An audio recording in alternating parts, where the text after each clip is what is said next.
Jay Crawford, Adam the Bull, Garrett Bush,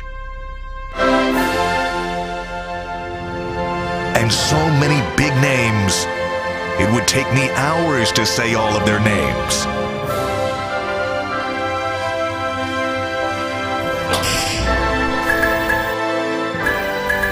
The ultimate Cleveland sports show. Booyah! Hey, here we are, everybody. The ultimate Cleveland sports show on a Thursday. I'm here, G. Bush is here, and Jason Lloyd in on Thursday. It's been crazy. Nuts. Hope everybody is safe. The weather. I was driving home last night on 90. I left West 25th about 8:30. It was the only time in my life I've ever been scared driving in the rain. Ever. In 30-some-odd years of driving. It was nuts. I'm glad I didn't pull over because the highway by Lakewood got even worse. Yeah. But it was bonkers out there. Crazy. I like I said, I used to live in Lakewood. First thing I came in and told Adam was like, man, like on the message boards and different places, people would show me their basements like just crazy water everywhere. And then the pictures on the highway were ridiculous. It's like, man. End of times. I was running through Lowe's parking lot with a microwave, fighting for my life. That's right. Trying to get to He the was car. so anxious to get home. So anxious to get home to see the rest of your family. That's right. That you had to race Fight home. through the rain to get there. It was crazy out there. There's probably a lot of flooded basements today. Honestly, I didn't even go downstairs and look at ours. I probably should have done that. I went down this morning. I didn't go down. I got my basement waterproofed, interior waterproofing, like 4 or 5 years ago. Yeah. But there's always a little part of me that's like, is it really going to work? Is Right. it really going to work? Yeah. And this morning I was like, okay, if it worked last night, I'm good for. And there was not a drop of water in my basement. You must have an older house. It must have been built because they're all waterproof now. Well, it wasn't. Well, there's a lot of basements that get water. Yeah, but they're like when they build the house, they waterproof the basements now. Yeah, but my house is not new. Well, that's what you I'm live asking. in a new house. That's what I just asked. Yeah. It must be a It's little like bit older. from the 50s or 60s. Okay, I mean, it's been updated, Sure. but Yeah. not the Right. So anyway, but we all made it. Hopefully I got a everybody's question though, okay. real quick on that. So, as the storm happened yesterday, I was driving to Miss Nugget's house, and the skies changed, the rain came. And all your guys living in Cleveland, I talked to Herbie before, and Herbie said it's the worst storm you can remember here since the 80s. Jason G, Bull, I know you've only been here 12 years, but was that as bad of a storm? Only 12 years? That's a long time. Well, compared to these guys who are Clevelanders through and through, was that as bad of a storm as you guys have ever seen here? Was Herbie over-exaggerating? Rain is the worst I've ever seen in my life. I didn't feel like. I think maybe Avon Lake missed some of the worst of it. I think somehow maybe going out over the lake and back. I don't know because it was bad. Yeah, it was bad. But we've had worse storms. Okay, for me it was the worst. I drove out to Avon Lake at like 3 o'clock, and it was bad then, but it wasn't. But because I was going out to T3. Yeah. By the way, the Avon Lake football team was practicing inside of T3. Man, they got some big kids on that team. Yeah. Holy moly. AJ's first game was yesterday. It got canceled because of this. Menor, they were supposed to play Menor. Menor was busting over, and obviously with the weather and that long of a bus ride, they had to cancel the game. But it's the worst rainstorm I ever remember in my life, here or New York, for me. Obviously there's been snowstorms, which is much worse. But that was bonkers. I ain't never seen the highway look like that. Yeah, where never. people was just some of the pictures cars. I saw this. I didn't see them last night. I saw them this morning. Crazy. Yeah. Like rafts on the middle of 90. It was nuts. Man, it was nuts. Oh, I forgot to say it Tuesday. I'll say it now. Happy anniversary. There you go. There you go. We were at dinner last night. We had a great dinner at Strip last night in Avon. Thank you to the staff there. They were great. Gave us great appetizers. Nice. Steaks were phenomenal. So maybe we missed part of the storm because we were inside celebrating last night. So happy anniversary, honey. 15 years. There you go. Forgot to say it on Tuesday. Yeah, there you go. And happy birthday to my niece who turns 18 today. I hate to see what she's going to do tonight, but... well, 21's the one you got to worry about. That's true. Well, with her, And shout out to your butcher, too, Bull. Shout out about your butcher. Shout out to Butcher. What does my butcher have to do with my niece? If we're giving shout-outs, I just want to shout out your butcher. We give you some My butcher doesn't get a shout-out He today. gives you some delectable meats. I did... No, it's she. It's a she. Super. Hello. We have a pause. Hold on. We have to address. We have a pause problem on the show. We have a what? A pause problem on the show. Yeah, we're over pausing, I think. Well, I mean, That one was warranted. That one was really warranted. Yeah, like yeah, I yeah. can't just be talking about meat That's all true. the time. I feel like we're at an animal shelter and there's 15 paws to show at this point. There's just like 4 little puppies running around and the one with 3 legs who doesn't get adopted but so cute and everyone walks in and gets the real. Anthony, don't look. You know exactly. There's always the 3-legged dog in the shelter. By the way, speaking of shelters, this is a horrible story. I don't want to hear it then. I got to tell you, I won't give you all the details, but so we got our dog from a shelter Oh, you told me this yesterday. out on the east side. So I can't remember what town it was from. And my wife just read a story that the woman we got the dog from, the woman that ran this shelter, was apparently abusing tons of animals. It was horrible. I don't want to hear this. The reason they found it is because she had like a heart attack or something. And she ended up they went to her house. There were dogs in cages that were too small. It was a total disaster. It was horrible, horrible. So my wife was like, I'm going to go to that hospital and I'm going to kill her. I'm going to kill her. And I'm like, yeah, she deserves to die. That's someone that deserves to die. But it's horrible. And my dog is like, he's a mess. And now we know part of the reason why. Yeah. He was probably abused by her. That's it's awful. Yeah, that's bad. Go ahead. So we do the Behind the Glass podcast. I want to take you guys behind the glass right now. Yeah. For the viewers out there who don't know, the reality of the situation at the moment is Steve's computer, Director Steve, and VMix, and Director Steve's back. Welcome back, Steve. Is hardwired into the system. So that has internet. Yeah. The show should go off without a flaw today. The people to his right, including myself, Anthony, and Earl's upstairs, and we sent him upstairs because we don't have internet. Apparently the WKYC router that we use to get Wi-Fi was hit by lightning last night in the storm. So we don't have internet. So before you go, when you hear me literally call for a fast read, and I'll be like, Steve, and not yet Steve. But if you hear some weird communication, that's because we can't change That supers. feels like We an don't have tag excuse. boards. We don't have, so there's going to be a little extra communication you hear. It's not anything wrong. Yeah. I just usually hit those buttons myself. Now I'm talking to Steve. We feel so like just wanna let y'all know. there's been a lot of technical problems lately. We've mostly pushed through it. Mostly people on the the viewers don't really realize, but there's been some technical issues lately, and that feels like everything's been screwed up lately. Let's say it got hit by lightning, so we don't have to figure out what the Well, problem you just said it was the worst storm you've ever seen in your yeah, life, yeah, but you're not allowed to use lightning as an excuse. Don't be using Armageddon as an excuse. We just saw 18 people. That's fair. So before we tell you about some big news, Steve, can I get my first fast read? Look at that, Director Steve's on it. Guys, it doesn't matter if you're at the beach, if you're working out, if you're walking to the mall, if you're on a date, going to the movies by yourself, whatever you're doing, if you're not wearing Bird Dogs, you'll not be maximum comfortable. Because Bird Dogs, one of our newest sponsors for football season, they have the best shorts, the best sweatpants, and they sent us some gear, a little on the small side. Didn't get all the sizes that we requested, but that works for me because I'm on the smaller side, and they are unbelievably comfortable. So I apologize for you, Bo, and Jason and G. They didn't send anything larger than a medium. Oh, it's all Well, I made out like a some of bandit us in are this big deal. and fill out our clothes. Some of us don't. Sorry. And Bird Dogs, absolutely worth it. Steve, and the fast read. Yeah, you have to hear that a couple times today. We have big news, though, and I don't want to steal the thunder, so I'm going to pass it off to our man G. Bush, who has some phenomenal news to share with the people out there. Hey, listen, I was going to get my People's Champ belt, but I don't need the People's Champ belt. Every single week, every single day, I've been doing radio shows. I've been doing a bunch of content. And you know, the barbershop is everywhere, right?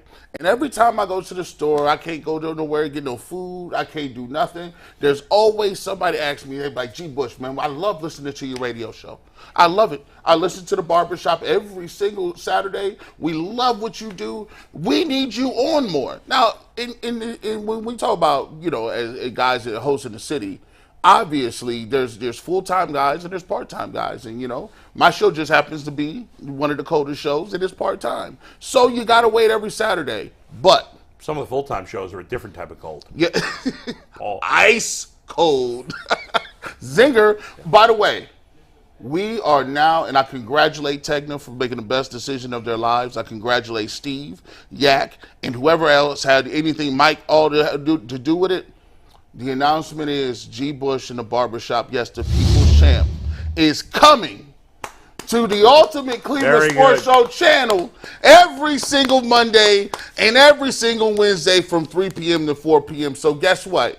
You get that same G. Bush. You get the storytelling. You get the environment. You get to get a haircut. I could give you a shave. I could give you a taper. You get a lineup. You can come through. And if you love G. Bush, one-on-one style, and me giving you the opportunity to really dive into certain things, this is that format. You're going to love it. Every single Monday and Wednesday. So we'll give you opportunity to definitely get your reaction in. Vent with me.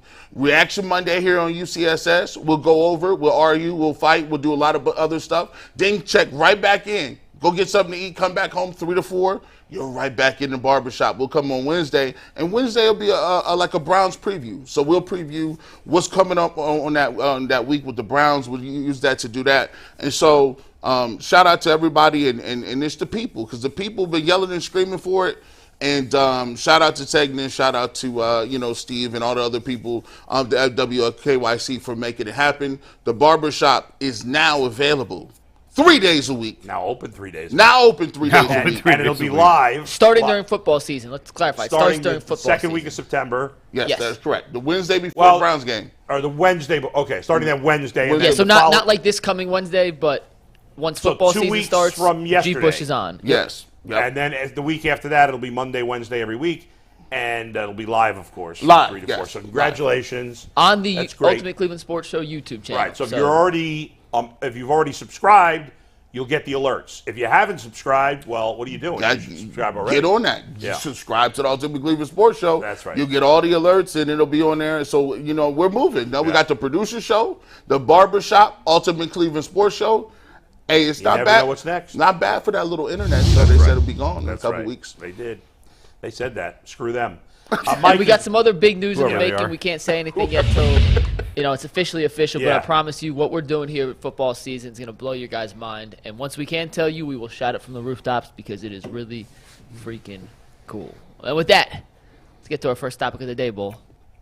Yes, indeed. It's Deshaun Watson. And Deshaun Watson, the expectations we have for him in this game, plus in this final preseason game, plus he had some interesting comments today. Are we going to play that first? Yeah, we'll start with the comments. This Hayden Grove Yeah. tweeted out, and I'll read it word for word for you. You take tag word full. Yeah. Shout out to Anthony, who's using his phone's hotspot on his iPad to get these Nice. up. That's how much the dedication we have behind the glass here. Deshaun Watson was asked about preseason quarterback rankings, and he responded, quote, "I missed 2 years of football, so I shouldn't be in those rankings, to be honest." Continues, "I got to go out there and prove and just show what I got to do to get back in those conversations." The question was, does he feel Is he slighted insulted or disrespected by not being that he's not in those being top listed tiers? wherever he's being listed? What was the question? Top 10 specifically, or Top 10, yes. that he's not being listed in the top 10? And his answer is correct. I mean, I like that answer by him. Love that answer. Yeah. Love it. Love it. Remember, last week people were thinking he had a little bit of rabbit ears when he was talking about interceptions that he was throwing during the practice. But this shows me a level of growth. This shows me a level of being real and honest with it. And I like when people are honest and real about the situation. He has the right mindset. Hey, look, at one point in time going into this game, Patrick Mahomes and Deshaun Watson were mentioned in the same breath. Now it's not even a thing that people talk about. And he's saying, rightfully so. I missed 2 years of football. I got to go out and put some real plays on tape before I can even start talking about that. I love his attitude right here. And on your podcast yesterday, Earl said it was cap, right? Yeah, Earl called cap on Watson, and Earl is upstairs, so I would love to turn the camera and have him explain exactly what he said, but I'll paraphrase for you. He goes, I like Deshaun saying that, but I don't think that's how he actually feels. I think that Deshaun Watson believes he's in there, but he's kind of just playing the safe route because if he gives the media any more fodder, they'll just run with it. What do you think of that, Jason? Do you think that mix it up. Earl is right that Watson believes he's a top 10 quarterback, but he just said what people wanted to hear? I Which think wouldn't be a bad thing. All these guys, to get to the level that they are, I think they're top 10. And whether Right. they are or not, they Right. always think they're in the Right. top 10 or top 5 even of what they do. But I also think that Deshaun needs some motivation he's seeking motivation for himself. We've talked about that before with guys who play at a high level and will just create something if they have to in order to motivate themselves. And I think he's looking at this. I think can both be true because I think he does feel like he's top 10. But I also do believe him when he says he's got something to prove because he does. He was trash for those 6 weeks. And that's all we have to go on over the last 2 years. So I do think in his head he feels like he's got something to prove, and he does. He does have to come out and prove that he is that guy again. So I think both can be true. I think he absolutely in his heart feels like he's still that guy, but he's also smart enough to know that he's got to prove it.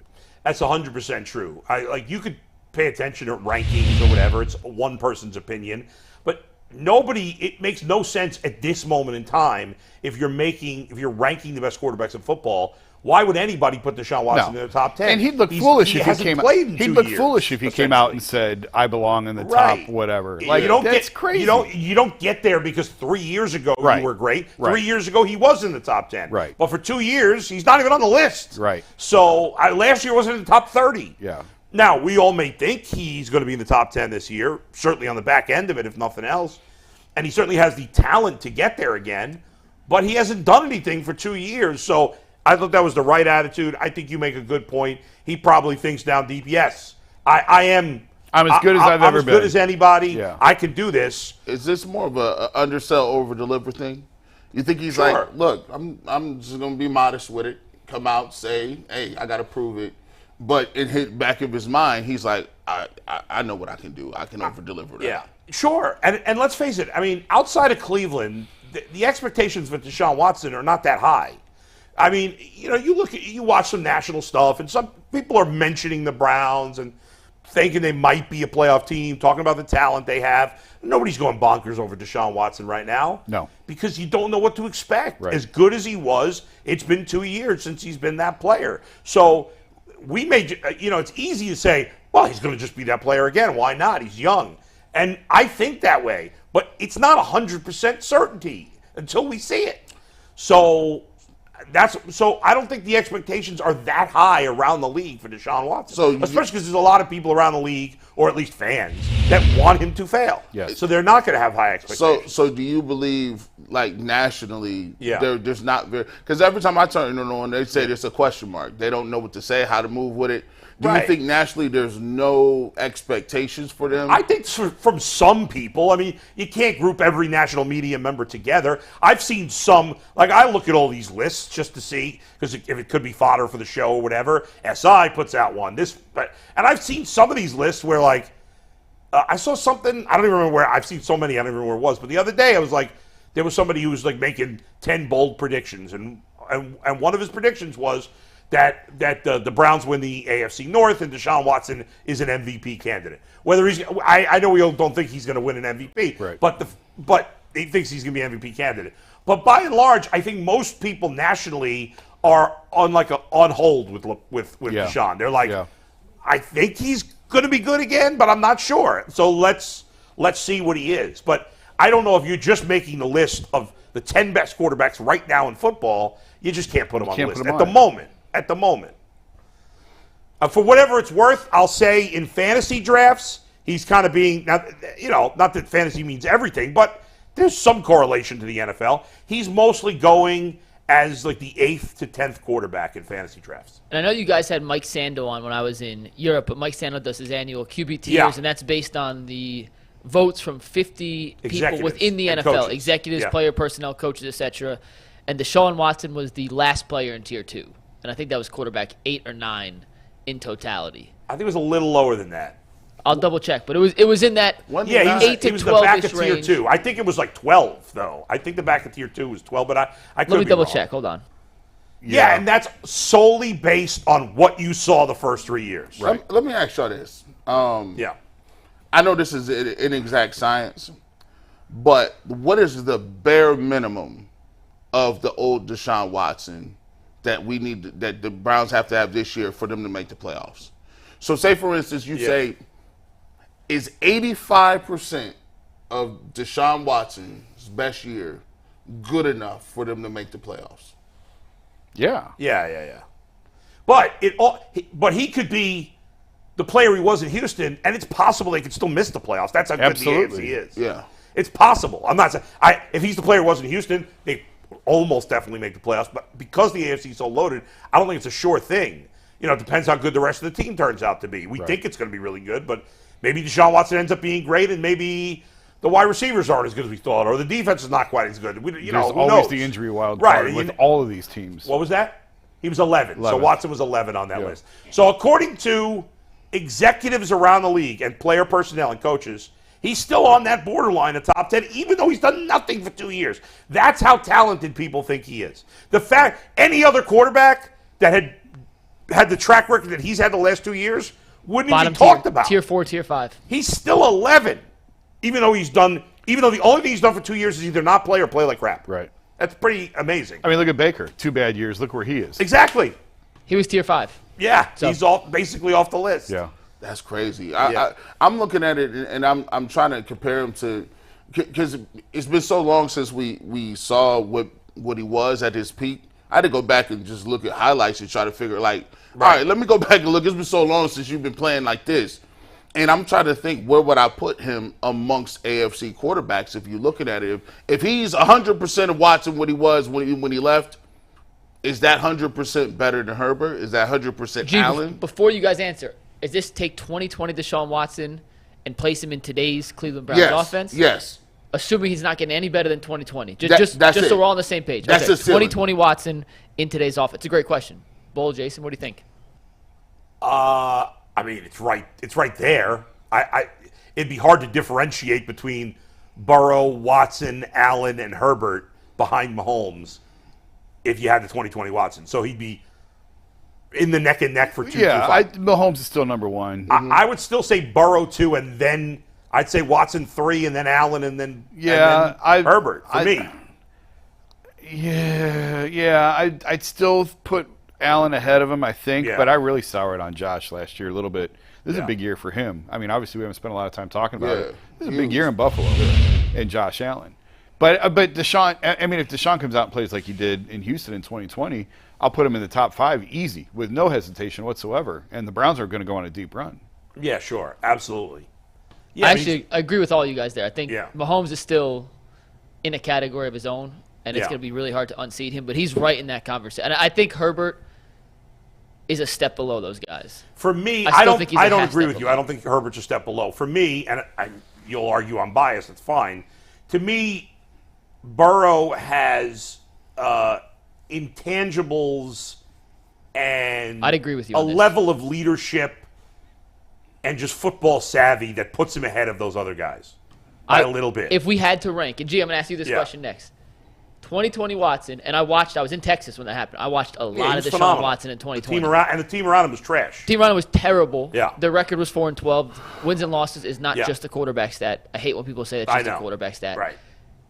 I would go Mahomes, Burrow, Watson, Allen, and then Herbert 5. And the reason I put him over Josh Allen is Josh Allen has that tiny bit of F it, I'm going to make a play, and it leads to a turnover that scares the crap out of me. It also leads to some magical plays. And Deshaun Watson has a little bit of that in him, but I think Deshaun's just a little more careful, protecting his body, a little less scary to watch on a regular basis when he's running around. And ultimately, I agree with that list. That would be my exact order, That was my exact order right there. I'd flip Deshaun and Josh. Deshaun and Josh Allen. Ultimately, whether you put him 2, 3, 4, or 5, doesn't really matter. Right. If he's in that group, that's good. Yeah. So let's look forward to Saturday then. Yeah. So they play the Chiefs. We've seen Deshaun throw 3 passes this preseason. That's it. That's kind of crazy, ain't it? It is. It is. Considering how little he's played the last 2 years. Cincinnati is now 17 days away. Yeah. What do you guys want to see from Deshaun on Saturday, going up against the Kansas City-led Patrick Mahomes offense, to make you feel that when Week 1 comes, and the answer could be nothing. Nothing will.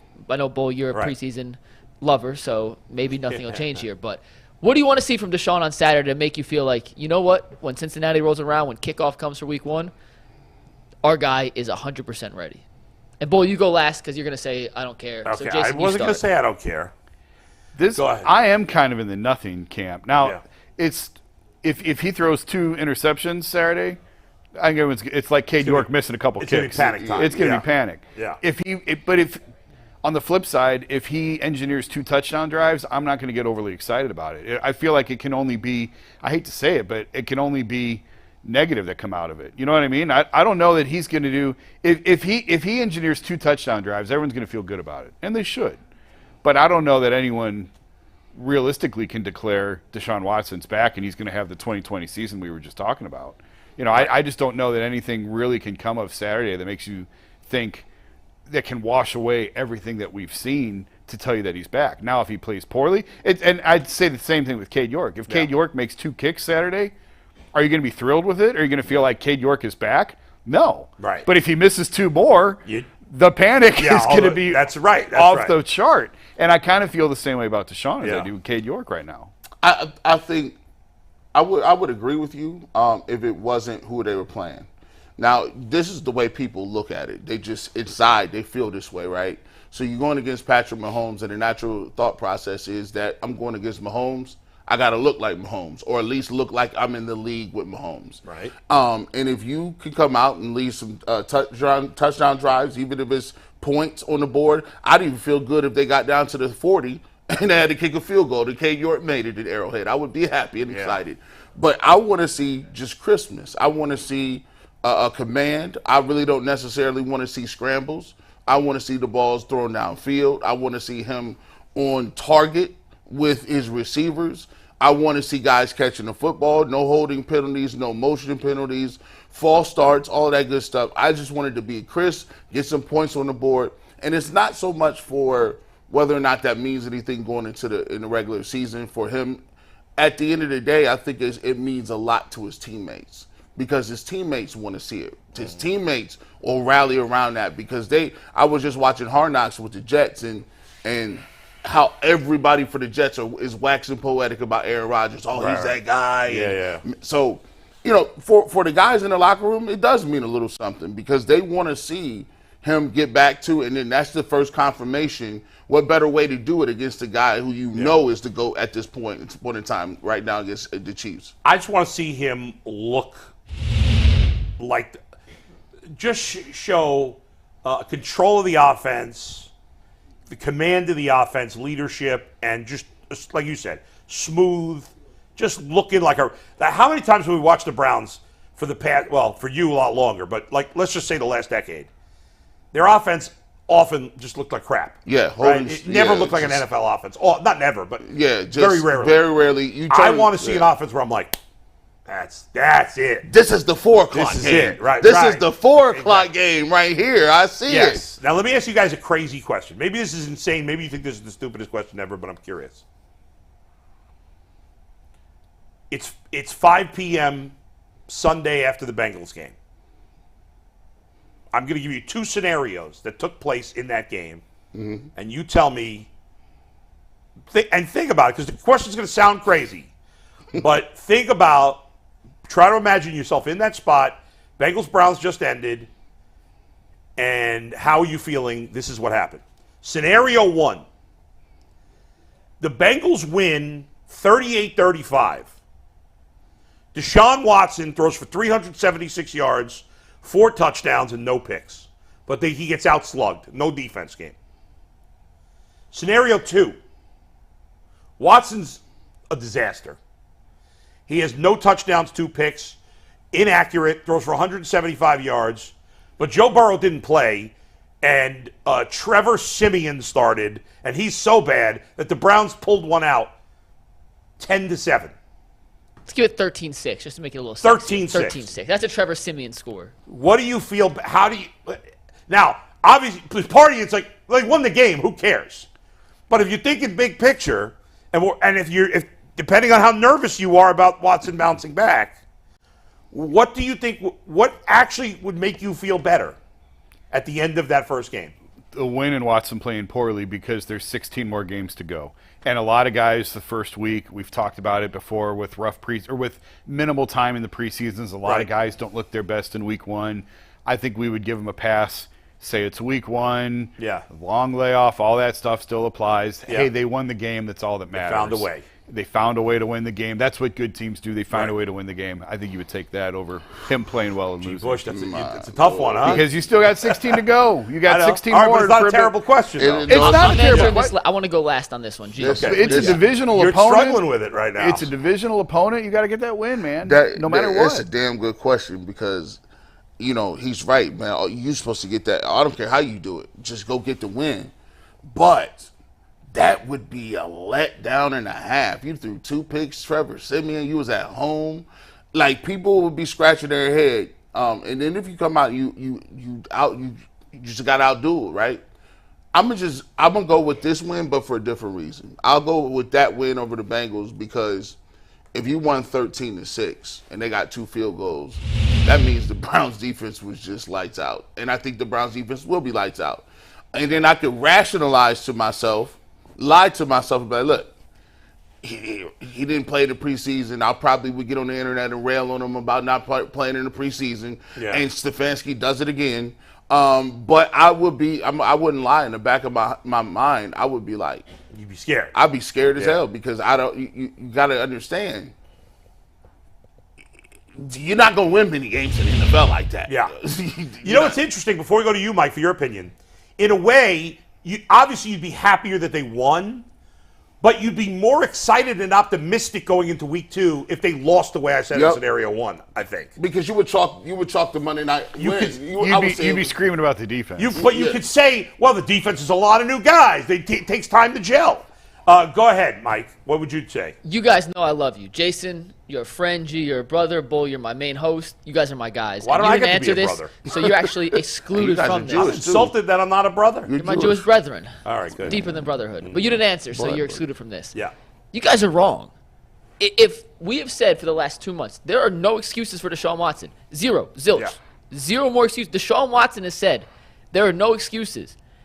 And if he comes out in week 1 and can barely beat Trevor Siemian, I don't give a damn about the result of the game. I'm feeling like absolute dog crap heading into week 2 against Pittsburgh, week 4 against Baltimore, and week 5 against San Francisco. I'll take a loss if I know Deshaun Watson's back. Because guess what? Yeah. Joe Burrow's a damn good quarterback in his own right, but I know I got one of the guys who can go toe-to-toe with anyone in the league. And I'd feel way better after a week 1 loss if it was 38-35 or whatever score you said, knowing that Deshaun Watson's the guy that we thought he was. He was in 2020, the guy we gave the contract to, the guy we traded 3 first-round picks for, the guy that's going to be the future leader of this franchise and lead the Cleveland Browns, hopefully on a deep playoff runs and a Super Bowl run. I feel way better knowing we got the guy who we paid for than anything else, regardless of the result. I'm with Mike. I would also feel better about the Browns, even though it's a loss and even though every win is precious in the NFL. You all are crazy. I get it. It is a little crazy. This team has won the opener, twice in 23 years? You know what, though? And you want a loss to Deshaun to look good? I'm right. You want a loss. We're right. If the Browns are going to be good this year, it's going to be because Deshaun Watson is back to being great. Absolutely. And if he's great in week 1. Doesn't mean he's going to be great 2 through 17. That's true. Yep. I'm going to take the win. If he plays great in week 1, I'm going to say he's back. There's every reason to believe he's back because he's been great for 3 years in his career. So you lose 38-35 in week 1, and he balls out. He goes to Pittsburgh week 2, throws 4 picks. Now you're 0-2. The question wasn't how am I going to feel on September 18th. The question was at 5 o'clock on September 10th. How am I going to feel? In the AFC, where put a poll up on that. In the AFC. What? Oh, we don't have internet. Can Earl do that or no? Earl, who will hear this in 30 seconds, he's on a 30-second delay upstairs. Earl, put up a poll on Put up a poll and then send me the text, and at some point we'll read you those results. In the AFC, where the playoff picture is going to be so Bengals tight, started 0-2 last year. Every win matters. Jason, Bengals started 0-2 last year. In a divisional, these ain't the Bengals, man. Like you need every win. You win the game. How confident are fans? Beating game. Trevor Siemian? It doesn't matter. It's a win. What was the numbers again, Bull? Let me see. Deshaun, 375 yards, 4 touchdowns, no picks. But Burrow beats him at the gun. You guys are nuts. When we won, what was the numbers? He had 170 yards, and 2 picks. No touchdowns, 2 picks. Oh my God! You guys are crazy. Obviously, these are extremes. That 170. Odds are he's going to play somewhere in between those two. Woo, that 170 and 2 picks is tough to swallow. I'll give you credit for that one. Yeah, I give you that question is coming around. Oh my goodness! But you could always sleep on it, and you could say, look, we got to win. We're gonna go back to the drawing board, figure it out, and we'll figure it. Well, here's the thing too. I'll throw this caveat in there. Yeah. If Nick Chubb has like 140 yards in that game, whatever, I'll take it. All right. If Chubb had 140, I was like, well, it was a Chubb game. That's what it was. You got a chubby. Earl has put the poll up. I heard that, Bull. Yep. Real quick before we move on to our next thing. Yeah. Steve, take a fast read, please. Give it 1 sec. This is lack of technology. I got to give a special shout-out to somebody in the chat right now. Our guy, Skilly. Skilly. Let's give him a round. He just gifted 20 memberships. Skilly! Oh, hey. Skilly for the dub. Skilly was in the Gifted chat 20? yesterday on Behind the Glass. Jeez. He is a constant fixture in the chat on YouTube, according to Anthony and Earl. And he just gifted 20 memberships. And Skilly, for that, you are the real MVP. Much appreciated, Skilly. And if you're not a member of the Ultimate Cleveland Sports Show and you're not one of the lucky 20 people who got gifted a membership by Skilly, you can join yourself for $1.99 a month. It gets you starters tier perks. For $4.99 a month, it gets you coaches tier perks. With those coaches tier perks, you get all the same things you get in the starters tier, the loyalty badges, custom emojis, and members-only community posts, plus overtime video every day. It adds up to about 4 hours of extra content on a daily basis. Today we're talking about one of Bull's favorite topics, and he doesn't even know what it is yet, but I promise I didn't forget about it like yesterday. There is a real topic, and Bull's going to go ballistic when he sees it. Good. Become a member for football season. It is well worth the few bucks, and we appreciate all you guys' support. And fast read. Nailed it. Steve's getting good at this. By the way, this next topic we're going to talk about, I call this the straw man argument. Well, you can set it up. Okay. So Mike sends a text yesterday. Tyvis sent the first one. Oh, Tyvis, that's true. Tyvis sent the first one saying, why doesn't Trey Lance, why don't the Niners get criticized for the Trey Lance deal like the Browns do for Deshaun Watson? And first of all, it's just a bad comparison. The Browns are only criticized for the Watson trade because of the off the field. If it wasn't for the off the field, there'd be zero criticism of Watson. Yes. Of the trade itself. Zero. Number two, there's plenty of criticism for the Trey Lance trade. They're getting killed. We're just not talking about it here in Cleveland because why the hell would we care about the backup quarterback on the 49ers? I'm sure out on the West Coast, they don't have cool sports talk like we do here in Cleveland and on the East Coast, but I'm sure they're talking about that plenty, the fact that they traded 3 first-round picks. But another thing is, the Niners are winners and the Browns are losers. First of all, they really traded 2. They didn't trade 3. Like, they swapped 12 for 3. That's a good point. Yeah. So it's 2 That's first-round true. picks. Right, it's right. not 3. So right there, it's a bad comparison. Right. I agree with everything else you said. It's the off-field stuff. But here's another interesting component of this. Yeah. There were 3 other teams willing to make the same deal the Browns made with Houston.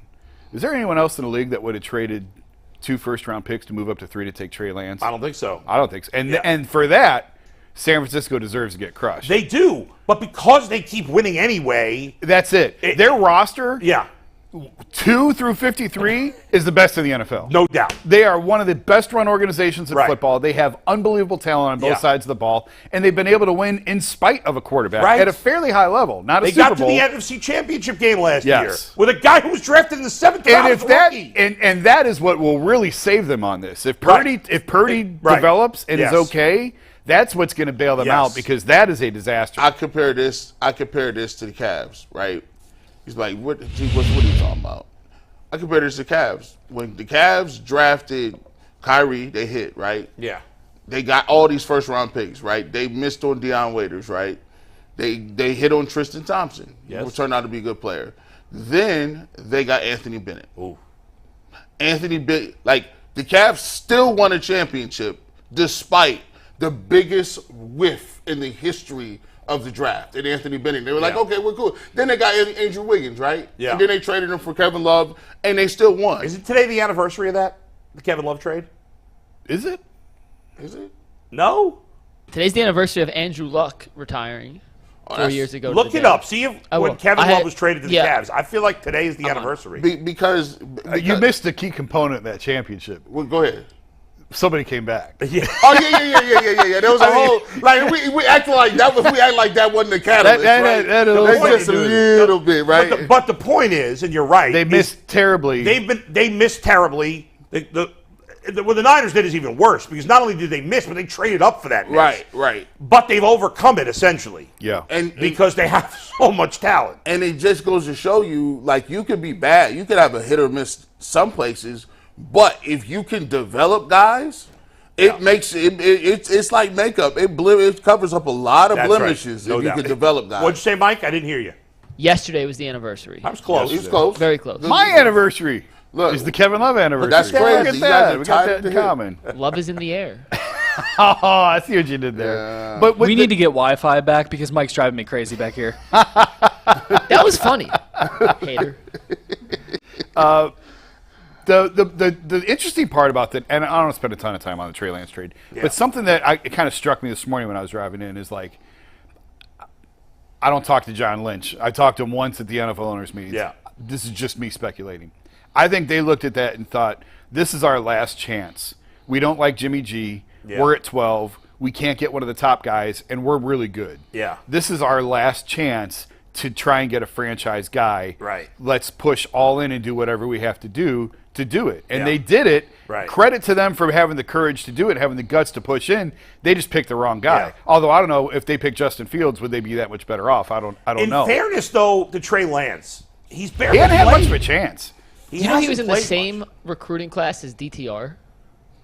Oh, really? Wow. They were in the same high school recruiting class. DTR, since entering college, has thrown, I saw the stat yesterday, 1,441 passes in real games. Yeah. Trey Lance has thrown 387. Now, if I'm a Tampa or New Orleans or one of these teams, Tennessee? I would Oh, no, absolutely. but Tennessee drafted Will Levis, man. Okay. Yeah, whatever. They did. I was thinking. You're right. They did. Yeah. Tampa would be perfect. Yeah, 'cause they calling got San nobody Francisco. with potential I'm there. calling San Francisco and saying, "I'll give you a fifth. I'll give you a fourth. Whatever." Right. You're buying the guy for pennies on the dollar. Yeah. I think I said that on the show months ago. I don't know. We have enough data to say that he's a bust. It hasn't gone well. No. But we don't have enough data to No. say that he's a bust. But they must really believe in Brock Purdy. Yeah. They must think they really have a find with him in the 7th round. As unlikely as that is, because, everybody brings up Brady, but that's the exception, not the rule. But the guy, one of the guys that I would trust the most in the NFL to find a quarterback and say that's the guy is Yeah. Kyle Shanahan. If It's- Kyle Shanahan believes in you, yeah. okay. What's amazing I don't know. is Shanahan's botched some quarterback situations in the past. Like, he has not done a phenomenal. His track record.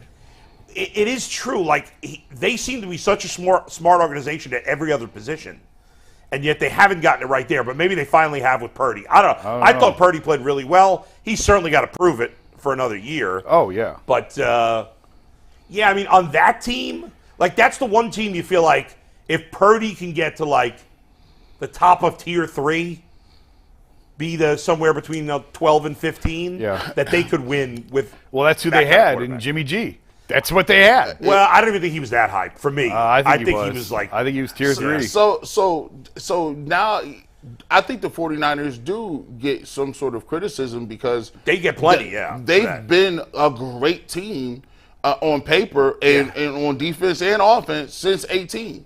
But the thing that has been holding them back was the fact they go against the Chiefs. They were winning that football game. They had Jimmy G at quarterback, right? Yeah. Now you go in, you have Brock Purdy. He gets hurt. The guys behind him weren't talking about much. So you got this roster, and this is why people don't say anything about the Browns. They just say something about Deshaun Watson because of the allegations. Now, when you look at it, everybody from a football standpoint understands it. The Browns and the 49ers were in the same boat. Now, the 49ers have a better roster or had a better roster from top to bottom. Browns are right there when you look at roster. But if the quarterbacks play to their potential, now you got the Browns who look better than the 49ers if the quarterback returns to who they are. Sure, absolutely. I still think I agree with Jason. I think, not including quarterback, the Niners are definitely the best talent in the league. But the Browns are close enough that if Watson plays his potential, they're a better roster overall because Brock Purdy's upside, I don't think, is anywhere close to Deshaun Watson. Do you think that you guys think that whatever neck and neck? I guess you think they're better roster than the Eagles? The Niners? The Niners? I do. Yeah, I do too. I think the Niners top to bottom. I think quarterback's a separator with those teams. Jalen Hurts obviously is better than anything San Francisco has. Yeah. I mean, it's close, though, because Philadelphia is very talented also. Oh, Do you guys remember who you picked when they played in the NFC Championship last year? No. Off the top of your head, do you remember who you I picked in that think game? I picked the Eagles, but I'm not sure. I don't think I made a pick. I don't think I was here that I day. think I picked the Eagles Do you remember? because I said they was playing at home. I think you guys picked I picked the Niners, and I remember, and I could be wrong, but I think I remember being like, I'm going against you guys. And the reason Yeah. you guys picked Philly was they were home. And I was like, I just trust the Niners defense and the way they're moving the ball. But those Actually, two rosters I are know very, I had very Philly. close. I had Philly. You had That was the Philly. hardest game to pick. But, because of what happened in that game, they've gone back to the old rule where you can have an emergency quarterback. It used to be that way. I don't know why they got rid of that. So if you But the emergency quarterback's got to be on the 53-man roster. So that means the Browns are keeping 3 quarterbacks. Oh, They for will sure keep 3 keeping quarterbacks, Yeah, yeah. they're Yeah. keeping 3. So, but you only have to have 2 active on game day. Right. But the third quarterback can play if the first 2 quarterbacks both get hurt. Hey, man, we got the best third quarterback in the game, D.T.R. It's the 3rd string, tear the tape off, red button, special tag if somebody get hurt. I'm confident if both guys get in. Yeah. One other thing where, as we're talking about Trey Lance, the Niners, where I think they deserve a little bit of credit, is to identify a mistake and move on from it rather than trying to keep over. And we've talked about that. To the point, a lot of players teams here. would have said, He has to play. even the way Purdy played, as well as Purdy played, would have said, too much we're capital. going to go back to Lance. Yep. And Shanahan, from the beginning of this offseason, was like, Purdy's the guy. If he's healthy, he's our guy. Yeah. And Yeah. he's their guy. Yeah. And so, they missed badly, it looks like, Right. on the pick, but to have the courage to move on as quickly as they did, partly because they obviously believe in Brock Purdy. Yeah. But to identify the mistake and say, nope, we're not going there. We're going to cut Yeah. our losses and go here. That takes courage, man. Like It does. They've had guts twice now. Yeah. We'll see if it ultimately Before works we for move them. on, By the way, on a smaller scale, the Browns need to do the same if they feel this way about Cade York. The Browns should not keep Cade York because they drafted him. I think That's not the reason to keep him. I think David Bell's the better example on that. David Bell, too. Yeah. You shouldn't keep guys just because you drafted them. Yeah. If you made a mistake, move on. I agree. They probably should have done that with Anthony Schwartz last year. But anyway, go ahead, Mike. one more question before we move on, just because you brought him up. Do you guys believe in Brock Purdy? What's your definition of define believing that. in him? Could he be the guy who's good enough at quarterback to lead the 49ers to the Super Bowl? It's fun. It's just funny to me. As soon as Bull said he could be the tier 3 guy, I'm like, well, that's what they. Yeah. That's what they just. I like mean, maybe, the whole. maybe that's not fair. Maybe he can be the But bottom the whole of reason, tier 2. I was talking about earlier. The whole reason they pushed all in and tried to get from 12 to 3 was to get better than that. Right. And now, I think that what I saw last year from this guy, I thought he looked better than I ever thought Jimmy Garoppolo was. I thought Jimmy's pretty good. I'm not a Jimmy I thought he was pretty Garoppolo good. guy at all. I thought he was. I thought Jimmy G. He got you. He can get you to the Super Bowl if you got enough pieces. I think he's pretty good. He's not elite by any means. He's going to hit reality when he goes to the Raiders and he's got nothing Oh there. yeah, he's gonna get that. He's gonna get that work. Now Purdy, can he go? I think Purdy, we got to see more, but I think I'm not going to write him off just because he was a late pick. It's unusual. Like most of the good quarterbacks in the NFL were drafted in the first 2 rounds. Most of them. There's not many that a weren't. similarity between Purdy and DTR, by the way, and if you love DTR, you'll like this about Purdy. A ton of college experience. DTR is a 5-year starter. Purdy was a 4-year starter at a Power 5 program. Led Iowa State to their best 2 seasons in program history. Got to do it in the regular season. No, That's I'm the just only saying. time it matters. Oh, they got They book. come in with real experience, unlike Right. Trey Lance, who came in as a 1-year starter at FCS school Right. and hadn't proven it. Those guys had proven You at know who's least the year last to year. highly drafted 1-year starter in the NFL before? Trubisky? Mitch Nope. Trubisky. And I'll tell you what they gonna do. Get ready for it. Debo Samuel in the backfield and Christian McCaffrey. Good luck with that. I got 9 dudes up there. Well, and they even got Elijah Mitchell, too, who's a pretty good back And also. Brandon Ayuk? yeah, they got Kittle. they got And weapons. Kittle when he's healthy. They got what? He's gonna have to prove that he can throw the ball consistently. Yeah. Where they try to take the running game What, he away. played 5 games last year? He was 6. 9-0. Oh, he played played 9 9 games? games. Well, including the playoffs. He was 9-0 including up the until playoffs. the That's a lot. playoff game where he got hurt. That's a decent amount of games. Yeah, certainly you got to see it from a guy drafted that late, more than a half a season. But he looked legit last year, Yeah. I thought. Yeah. So we'll He see. definitely passed the eye test. All right, we got to take another fast track, Steve. Whenever you're ready, you can take that. If you guys need the best Browns gear on the market for the upcoming football season, make sure you head to fanatics.com/UCSS to get yourself some Browns gear, your friends, your family presents, your girlfriend, your boyfriend's sister, your girlfriend's brother, whoever you're buying Browns gear for, make sure you're buying it at fanatics.com/UCSS. You help us out on the back end while also getting the best Browns gear on the market. Once again, that link, fanatics.com/UCSS. By the way, speaking of the Browns, they cut Kellen Mond. I don't think not that it's that big a deal, but And Charles Wiley. Charles Wiley of the New England Wileys. Well, you're talking about Right. Browns gear. It reminded Yeah. me My wife was at Marshall's yesterday, and she said they've got Baker jerseys for like $10. Baker Browns They're jerseys. still available? Yeah. And she said they had Cooper Cowboys jerseys. I said, well, she didn't know the number. I said, it had to be Amari. It has to be like. He's damn 19, yeah. Yeah. And so they had Amari Cooper Cowboys jerseys there, and they had Baker jerseys for like $10, $12. I almost bought you one. Was they so known? Almost bought you one. Yeah, we have the one that Bull bought last year upstairs. the Panthers. That was a office. Panthers one, Yeah, right? It may be worth, if you have a seam ripper, you could take the the name off. Yeah. You can take the number off and you can resew it, but you gotta have a little sewing skill. yeah. These were probably the cheap The ones. Iron Boys. Why Oh, would okay. anybody buy those at this point? I have no idea. The only people buying those Are the Master Bakers? are either the Master Bakers. I like that. Yeah. Listen, I mean, Baker Bros is my and thing, you know but I do what? like Master Bakers. Yeah. You know The what? only other group of people are the guys or women whose kid likes the Browns, but they don't know anything about sports. Right. So they're like, oh, here's Yeah. a Browns jersey. Yeah. I'll just buy this. Gee, you got a good idea though. Like, get the 6. Get the Yeah. 6 and just take the name off. Take the name off and just and have it personalized. Like, dude, like especially they usually charge you by the letter. Like, yo, my name is Bush. In the back of it, I'm like, that's 4 letters. Like, you know what I'm saying? Or people will say, why don't you just use just the one that says Garrett? And I'm like, because that's Myles Garrett. They'll be like, but your name is Garrett. I'm like, I'm not going to have another defensive end's name on my shirt like that. That number is not. Now, I could change it, right? Yeah. And change it to another number, but it still says Garrett. Yeah. I don't know how I feel about that. I just can't do that. I shouldn't say this because I'm just going to piss people off for absolutely no reason, Yeah. but I'll say I think there comes an age where you got to stop wearing another man's jersey. Oh, no.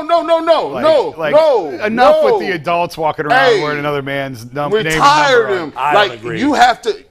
Adam the Bull, we talked about this. I think you look silly. You have to retire him, bro. Because think about it. Like you like a grown man too. What are you gotta saying? pay If you're attention. older than the player, like Heck yeah. for sure. For sure. If- Older than the player. And then you can at least say, if you're gonna wear a jersey, you got to get it like customized. Yeah, that's fine. That's Put fine. your name on favorite number and Or- your name on the back. Fine. A throwback. yeah. If it's Jim Brown, Paul Warfield, Oh, wait, is it now you're making excuses? You can wear Jim Brown? Why? Because he's older than you, or if he were alive, he'd be older than because you? he's a Hall of Famer.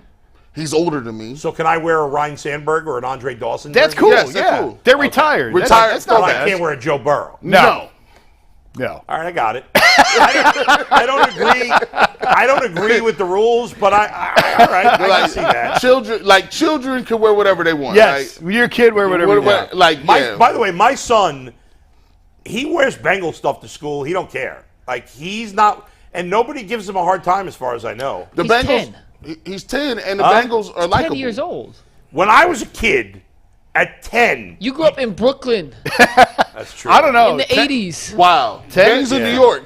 I Kings think of New York. 10 right? and 11, if the Browns are good, he may start catching heat. Like, the Browns lost a generation of fans. Yeah. My oldest son thinks they're a punchline. He's 21. He Yeah. laughs at the Browns. A lot of my son's friends, when I ask them like, "Who's your favorite team?" Not that many of them say the Browns. No, they lost an entire generation of fans Yeah. with their ineptness for 20 There's the some odd years. like a bunch of kids like the Chiefs. yeah.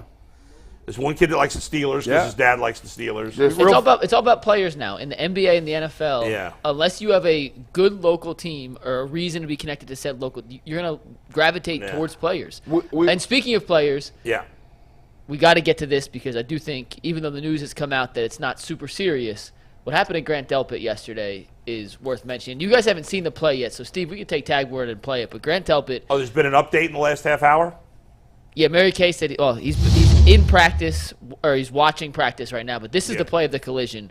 If anyone missed it, there's Delpit on the ground. You could see Ryan Julian's the receiver. He's gonna break out of his cut and boom, right into That was Delpit. pretty stupid. Ryan Julian will be cut today. I'm cutting Ryan Julian. What is he doing? yeah. Well, I think that was the route. I think that's a genuine. And how did Grant Delpit not see him coming? That's what I don't understand. And what's up? He was following that tight end. Oh, yeah. Dude, you can't be hitting a guy like that in practice.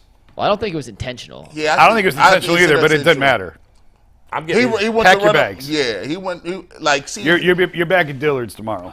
listen, So, you according to can't Mary have Kay, that. just You so we're on can't the same have page, Yeah. and Steve, this is graphic. I should have told you to get this right. This is 210. But Delpit, it's a right forearm injury. Yeah. He was listed as day to day, expected to be back for the opener. He was seen at practice today. So there's really no Based on story that there. collision, I would not have guessed forearm. But my question to you guys is, Delpit has not had the most stellar record of health. He missed all of his rookie season with a torn Achilles. Yep. Missed games here and there in college. I believe he missed a game or two last year with injury. If this does become more serious, we find out that he doesn't make it back in time, or if he gets hurt at any point in the season, how big of a loss would it be to lose Grant Delpit for a prolonged period for the Browns? By the way, Grant Delpit did not miss a game last year. He missed 2 games in 21. So That's he's what only it missed was, 2 sorry. games the last 2 years. So that's good. I mean, I actually think the Browns have enough talent in the Yeah, I don't secondary think it's to that big a withstand deal. it. I think it's a bigger deal for Grant Delpit. This is a big year for Grant Delpit. yeah, absolutely. Ronnie Hickman, I like him. Yeah. McLeod, he's a veteran. They be fine back Now, there. let's face it. You and Earl were freaking out over the 4th and 5th defensive tackles a couple of weeks ago, getting hurt. Well, now they've just Now you don't even care now about now they've upgraded. Yeah. I mean, they've upgraded. Earl was in a full-blown panic over it. So that was the defensive ends. They've upgraded, and they've gotten better. But in the secondary, I like Hickman. And I don't think even if it ain't Hickman, D'Anthony Bell, I like him. I have always felt this way as a fan, is that as long as my quarterback's healthy, I can live with any other injury. It sucks, but it's part of football. Guys get hurt. Everybody thinks their team's got it the worst. They probably don't. Obviously, there's one team every year that's got it the worst, but it's probably not your team that, odds. As long as your quarterback is healthy, I can overcome probably any other injury. Now, there's a couple other guys that if they're out for the season, it's a deal.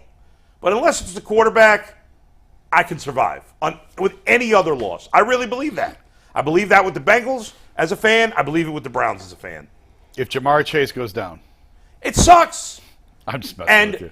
But when he missed 4 games last year, whatever Yeah, it was, yeah. I think they won 3 of the 4. Well, who was it?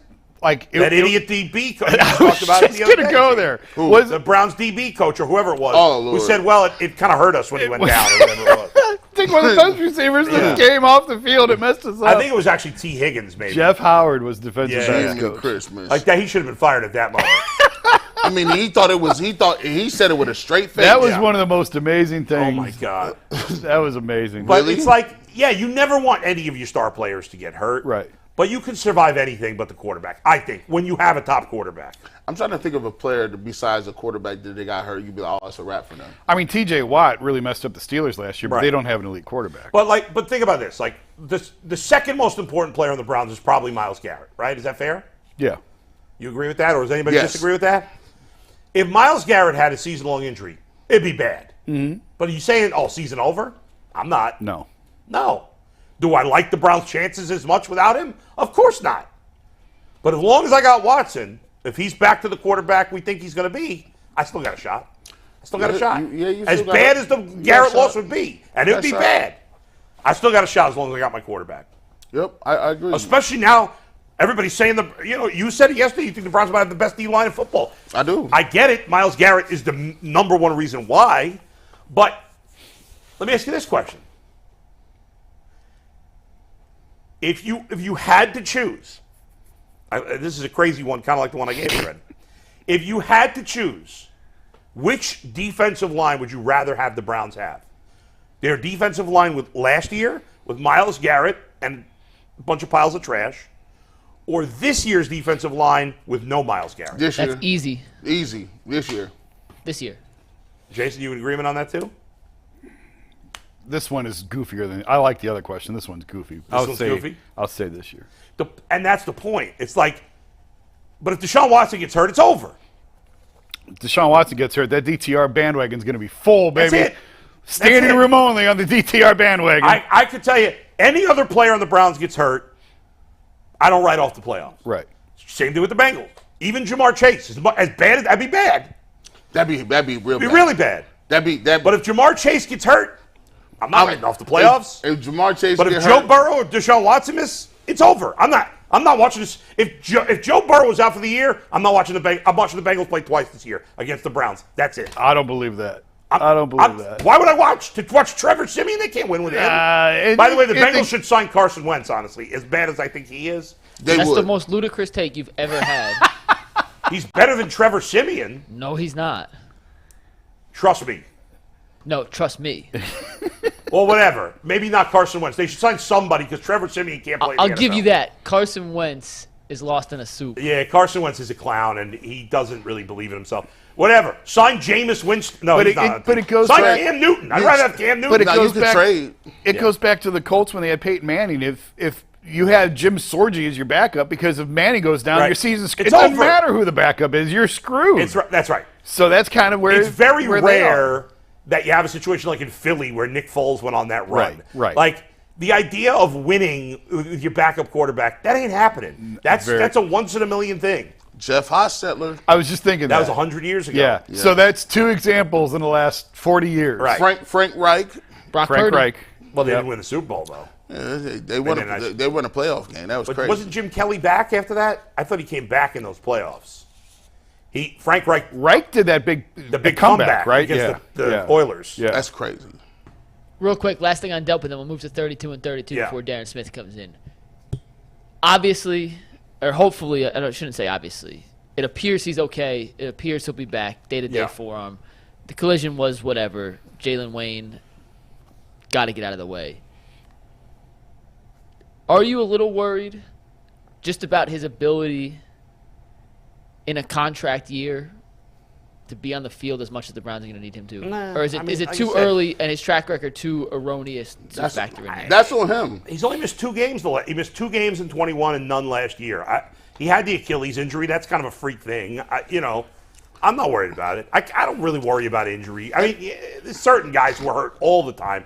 I wouldn't put him in that He knows category. what's at stake. He knows he needs to be on the Yeah, I'm field. not worried about it. I mean, when the last time, like the days, I don't know if this is true, but it feels like the days of impact safeties are gone. Like, you can't, like, think about it. Back in the day, the way you tackled, the way you went about being intimidating back there. Now it's like, okay, well, you got to have ball skills. Like, you got to be jumping at. Well, think about Troy Polamalu. Like, you talk about T.J. Watt. Troy Polamalu, like, as he went, the Steelers went in his days. They have Minka Fitzpatrick now in Pittsburgh. Like, he's a good player. This Jesse Bates was a good player in Cincinnati. But I don't think safeties are all that. Like I'm with you. Earl Thomas, and you had Ed Reed and some of those guys. I don't think safeties are worth paying huge money to. I hadn't thought about it, but I guess I agree. I think I agree. Yeah. I think the Browns spent a good, the right amount of money on Thornhill. Give me a solid guy back there. A solid guy, that can make tackles and know what to do. All right, Mike, 32 for 32, and then Darren Smith coming in about 8 minutes. We got Darren Smith in a few minutes. Before we do that, I got a PCC read. Steve, take the fast track. If you're looking for a job with career advancement and great benefits, well, PCC Airfoils is a leading manufacturer in Northeast Ohio. All locations of PCC Airfoils at Eastlake, Menor, Wickliffe, and Minerva are hiring for all positions started at $18 and up, plus full benefit packages, paid time off, and a sign-up bonus. You can apply online at precast.com/careers to learn more. Steve, and the fast read. How many hands you got? Director Octopus Steve. Because we have no internet, I don't know what the internet's saying today. So we're going to move on to Joel Bitonio, and he is next in our 32 for 32. Oh, we have, I lied. Anthony has his iPad. We have the result to your question, Bull. Oh, good. A very even vote. Very even. 406 results. 53%, Watson plays well in a loss. 47%, Watson stinks. As usual, chat gets it wrong. They almost Chat's always 100% do. right here. I don't think they got it wrong this time. No, you guys are crazy. You got to do Joel Bitonio before we bring in Darren. We can revisit that after. I'm going to ask Darren that question, see what he thinks. We will ask Darren. Joel Bitonio, he's number 10 in our 32 for 32, the highest rated offensive lineman in the list.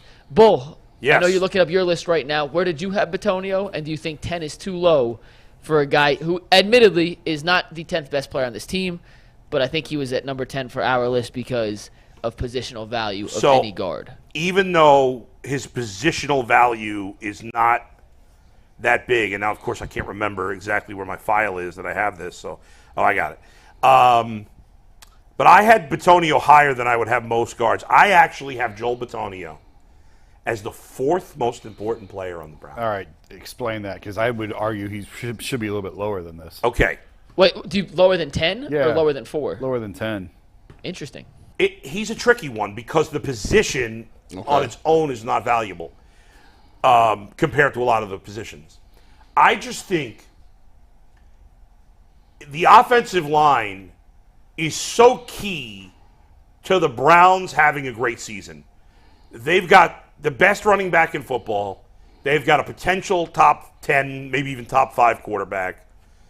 They've got talent at the skill, all over the skill positions. They may not have an elite wide receiver, but they got enough talent at wide receiver and tight end that they're in good shape. The offensive line has been something that we've just counted on as being good for the Browns. And I think you said this. It's like, the tackles are kind of shaky on this team. Yeah. And because the tackles are shaky, Joe Bitonio is the rock of this offense, along with Nick Chubb. Like, those are the two pillars of this offense. And they both play positions that are not traditionally valuable to teams. But Bitonio's steadiness and excellence at that left guard position, when there's been issues all around him, to me is so important to keeping that line at least a good level. Maybe they won't be elite because Jedrick Wills is not very good and Jack Conklin is always hurt and Teller's been hurt a lot. But I think Bitonio makes it just a little easier for the guys around him. You know, we've talked a lot about Bill Callahan helping making Ethan Pocic a great center. I think part of the reason Ethan Pocic had such a great year is because he's got Joel Bitonio playing left guard. And when you have a guy that's that good playing next to you, it makes your job easier. It's that simple. And I think he makes everything a little easier for the guys around him. Now, there's only so much he can do for Jedrick Wills, because Jedrick Wills is what he is. He's just a guy. But I think if you lost him on that offensive line, I think that offensive line could go from good to bad quick without Joel Bitonio. I think a couple of years ago, as Wyatt Teller seemed to be emerging, and you drafted Jedrick Wills, I think we all kind of thought, okay, Bitonio's you got to move on from Bitonio. And now I'm like, you cannot move on from Bitonio. He is the guy. So even though I would almost never have a left guard 4, and in reality, I'm probably a little high. I'm probably a little high in the end with him on 4. I still put him at number 4 because I think it's a unique. And I had Nick Chubb very high too, probably higher than his position warrants. But I think on this team, he's very important. Man, that was a great explanation. I don't know if anybody's buying it, but there is. Listen, playing up front on the line, the guard position is undervalued, but if you got pressure coming up the middle, you're in trouble. Because that's a 0 to 100 real quick straight line to the quarterback. I also think that the Cleveland Browns, being a power team, I really, really believe this. Like, if the Cleveland Browns want to get to where they want to go to, they got the pieces, but the game plan and how you go about doing it is a little bit different. I think the Cleveland Browns are one team, and, the Titans are a team that likes to run the ball too, but they don't have the pieces that they have. The Browns have the complete set. They have the running, they got the guards, they got the maulers, they got the running back who is tough to tackle, and he's a battering ram. They got the offensive line coach. If the Cleveland Browns have a passing attack that is new age, it could get the ball downfield, they got the prerequisites to actually punish you. And a lot of teams don't have that. Like, it's almost a throwback. It's like fighting against a left-hand boxer as a heavyweight. You're like, when the last time you seen a heavyweight boxer left-hander? Like, you got to get ready for it. It's just different. And I think that's the one key that the Browns do have is, the 3 people in the middle, led by Bitonio, the center, Pocic and with Teller, that they have the ability to really physically beat you, especially if they get you down, and they could keep the chains moving. So I agree with what you said. To me, Bitonio is a borderline Hall of Fame guy, and I think if the Browns can do anything in the playoffs to get further in the playoffs, he's going to get more notoriety. It's a shame he didn't get it earlier in his career, kind of like Joe Thomas. But I agree, he's very important. He's the most important person on the line, even though he's a guard. Did I sway you at all? No, 4 is insane. 4 is totally insane. 10 probably is close. I think I'd have him a few notches lower. It's a guard. I guess let me start here. I love Joel. I think he's a pillar in the locker room. He goes about his business the right way. He's a professional. He's not a guy you have to worry about what's he doing when he's out of the facility. He keeps his mouth shut. He keeps his head down, and he does his job. Like, those are the types of guys you need on the offensive line. I do believe he belongs in the Hall of Fame. He may have a little bit of an uphill battle because of the position he plays, which is why I'd have him a little bit lower on the list. It's hard for guards. They're more anonymous than probably any other position. And he's been terrific throughout his career, but he's 31. He's almost going to be 32 years old. And as we talk about the cliff for running backs, I just wonder where the cliff is for guards. And if he goes down, we've talked about it on the show multiple times, I think there's enough depth on this line. Are they going to be worse without him? Yes, of course they are. But I do think that they have enough talent on this offensive line that they would be okay. I can't put a guard at 4. I mean, in Deshaun, theory, Nick, Miles, Amari, right there. I put those 4 ahead of him. And you have coaches available to you, and too. Coaches. Deshaun, Miles, and Cooper and who? Chubb. I have Cooper 3 and I have Chubb 5. I think that's crazy. If you're putting a left guard over Nick Chubb on the most important players this year, I think that's nuts. But pretends probably where he should be, maybe 12, 13. They're splitting hairs at that point. I hope he can finish his career here. You know, we've talked about it before. I don't know how long they can keep paying these guys what they're paying them, although they keep finding ways to find more cap space. But I'm telling you, show me another team in the NFL that's paying its guards $15 million and its quarterback $50 million. It doesn't happen. It doesn't exist. And that's why I think it may come down to a point where they have to choose between Wyatt Teller and Joel Bitonio at that guard spot. And obviously you would say Bitonio 10 times out of 10. Yeah. Wyatt's a lot younger. We'll see if he stays healthy this year. Yeah, but Bitonio's been, he's been a rock. Absolutely. He's been a rock. Yeah. But he turns 32 in October. How much longer does he have left? Hey, we about to keep doing this payday cash advance. That's what we're going to run with. That 28% interest? Hey, you got it. As soon as you get that next check, that check is going right to the cash advance place. You got to wait 3 days. and I don't want to make it sound like I'm dogging Joel because, again, I think he's great. He's one of the best in the game at what he does, at his position. And he's been such a steady force amid all the chaos, amid all the dysfunction and all the toxicity. He's been one of those few guys that you can count on that you know he's always going to do his job. He's always going to be in the right place. There's value in that. That's why I would have him as high for a guard. Yeah. Who would ever put a guard in the top 10, 15? Right. It's because of how good he is, but there's a limit to how high I'll go. By the way, he hasn't missed a game in 6 years. It's incredible. He's incredible. Yeah. He's better than you even think he is. Yeah. And that's a testament to someone who gets talked about at a position with no notoriety. Right. Like Joel Bitonio. For the record, the 3 votes behind the glass who put this together, we had him at 8, 11, and 12. So we were right in that range. Who had 8? Anthony actually had 8. I had 11. Earl had 12. Bitonio played every game his rookie year. Then in 2015, he missed 6 games. 2016, he missed 11 games. I can't remember the injury that he had. And he hasn't missed a game since 2017.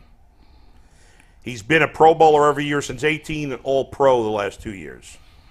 I hope he makes it to Canton. He's even better than you think he is. I hope he makes it to Canton. I really do. I hope he gets a bus next to Joe because he's earned it. He deserves it. Has he scored a touchdown in his career? Yes or no? Yes. Well, that's a crazy question, so I would say yes. No, he has not. No. Well, I was messing with you. And now we're going to kill Bull's mic and bring in our next guest. Before we bring in Darren, though, we got a fast read. Guys, if you didn't check out Behind the Glass last night, I highly suggest you do. Yeah. Earl, myself, Anthony talked a lot about Deshaun Watson's comments By the yesterday. way, I have to. Can you guys either pass me a tainted water or somebody go get me? I'm going to die if I don't have a drink soon. Anthony will bring out. I might have to have a couple sips. Even though our water's probably been poisoned, I'm going to have a couple of sips because I'm dying. Well, I feel my head dehydrating. I'll take one too. If you're. As a matter of fact, I feel dehydrated. I guess we won't.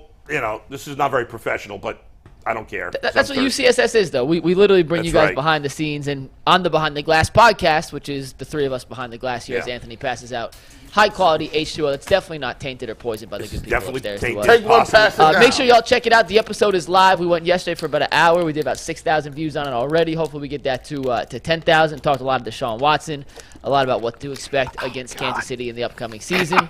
Not the upcoming season, on the preseason game on Saturday. Yeah. And Steve, hit the fast break as we end this. And let's just bring in a laughing Darren Smith. He is our Kansas City representative here in UCSS. Yeah. We'll take Darren after the fast break. Darren's usually dressed head to toe in the finest clothing that Kansas City has ever seen. Today he's taking a little step back, but when we have tainted water, we get Darren in a polo. That's what happens. I thought it being cold might hide the taint. Pause. Pause, Orby. Wow. Super. The taintedness of it. I thought making it cold, but it made it worse. It No, exacerbated I the was taint. trying to, chug it there for a little bit, and then all of a sudden the taste It's hit so me. bad. See, It's Darren- so bad. See, Darren, this is what you come into here, Darren. Darren, you know what? When we grew up, we had to do the tap water. We got it from the faucet or the water hose. Like, Hey, hold on. I did that last night. Okay, I did out the faucet, out the bathroom faucet. Hey, I'm no different, man. If I got to get something to drink, and that's the closest thing, that's where I'm going. So, so Mikey talking about me cracking, but I'm cracking up laughing because as soon as I get the water, Jason takes a sip and says what he says, and I'm just bugging up laughing because I'm like, damn, there had to be some badass water. Oh, it's awful. It's gross. I don't know how bottled water tastes gross. Awful. This happened once, like 6 months ago. Right after East Palestine is when the water tasted bad. That's a good point. I think that Well, East hold on, Palestine water. But I do got to say to Jason's point earlier about the left guard position, I know you talked about quarterbacks and the position. Let me introduce you to Joe Tooney making $15 million and Mahomes making his salary. So That's true. But that's you the have left one on the guard. other side. But you have one on the other side making that amount. Well, that's only because he's on his rookie deal. That's the smart part. So yeah, he's on his rookie deal. You talking about the Trey Smith? So he's on his. He and Creed Humphrey come up for their contract extensions next year after their third season. So. Well, let's see. I'm sorry. Next year. If you can have two guards making 15, 16 million and a quarterback making 40, 50 million, I don't know another team in the league that has that. And we're paying Myles Garrett a ton, and the Chiefs are not paying Chris Jones. What's the latest there, Darren, with Chris Jones? He's not happy, right? He's not happy, honestly. Andy Reid and the organization itself not happy. The players understand, so they're staying out of it. I know, according to Patrick yesterday when we talked to him, he says that he's talked to Chris, and he's not really going to comment on his money or anything like that. So the Week 8 threat, Chris has. It's interesting because Chris went to the situation on his first contract with the Chiefs, and what happened with that was he didn't play in that first round game against the Houston Texans, and had they lost, he wasn't going to get signed. Chiefs obviously made the comeback. Following week he plays, and then of course the Super Bowl he played in that win, and he got an extension after Patrick did his deal. This time around, he's going for that third. He's going for his third contract, and while I think he's worth the money that he's asking for, I think that the biggest issue is the guaranteed money. Brett Veach has said that that they're going to sign him and that he's going to be a long term. But now with Chris and the money with the dead cap hit, the Chiefs are on the hook for $28 million this year. So they only have like maybe $200,000 in free cap space. So unless you're renegotiating Tooney and Travis Kelce this season, I mean you don't have any wiggle room. So you have to either sign Chris or just play itself out and let Chris walk next season. We were talking about this yesterday. I forgot how we got into it, Darren. We were asking, is the Chiefs really that talented? You and was it you and Earl or you and Tyvis? We're both out of pocket. I love saying out of pocket. You guys were both out they of were pocket very on this. disrespectful. Stop teaching Bull these words. Is it Patrick Mahomes? Or is it more of the roster is actually really, really, really good if you look at it on paper? Because I said I was more scared of the Kansas City Chiefs when they had Tyreek Hill than I was last year, but they won last year too. Is it the roster or is it just Patrick Mahomes? Is that just much better than everybody? Honestly, it's a combination of both. General Manager Brett Veach, I mean, he's done an excellent job since the Super Bowl loss to Tampa Bay in restocking the offensive line, bringing in Tooney, Orlando Brown, and drafting Creed Humphreys. They had Lucas Niang, who was a rookie that didn't play the COVID year, along with Trey Smith. But they rebuilt their defense as well. So it's a combination of the two. The biggest thing, and I think we talked about it last year.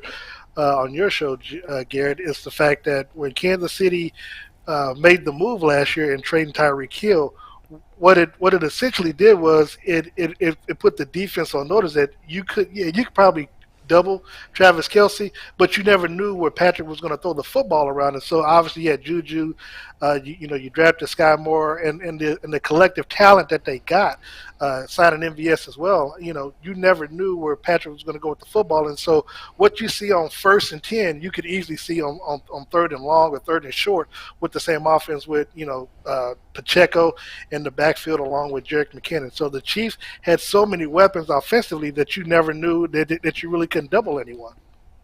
Darren, I'm just wondering what you thought of the quarterback, the Netflix documentary. I assume you saw it. I nearly Darren died was in watching it. Darren was in it. Yeah, I know. I had a 6-second clip, man, and I'm still waiting on my check from Mahomes.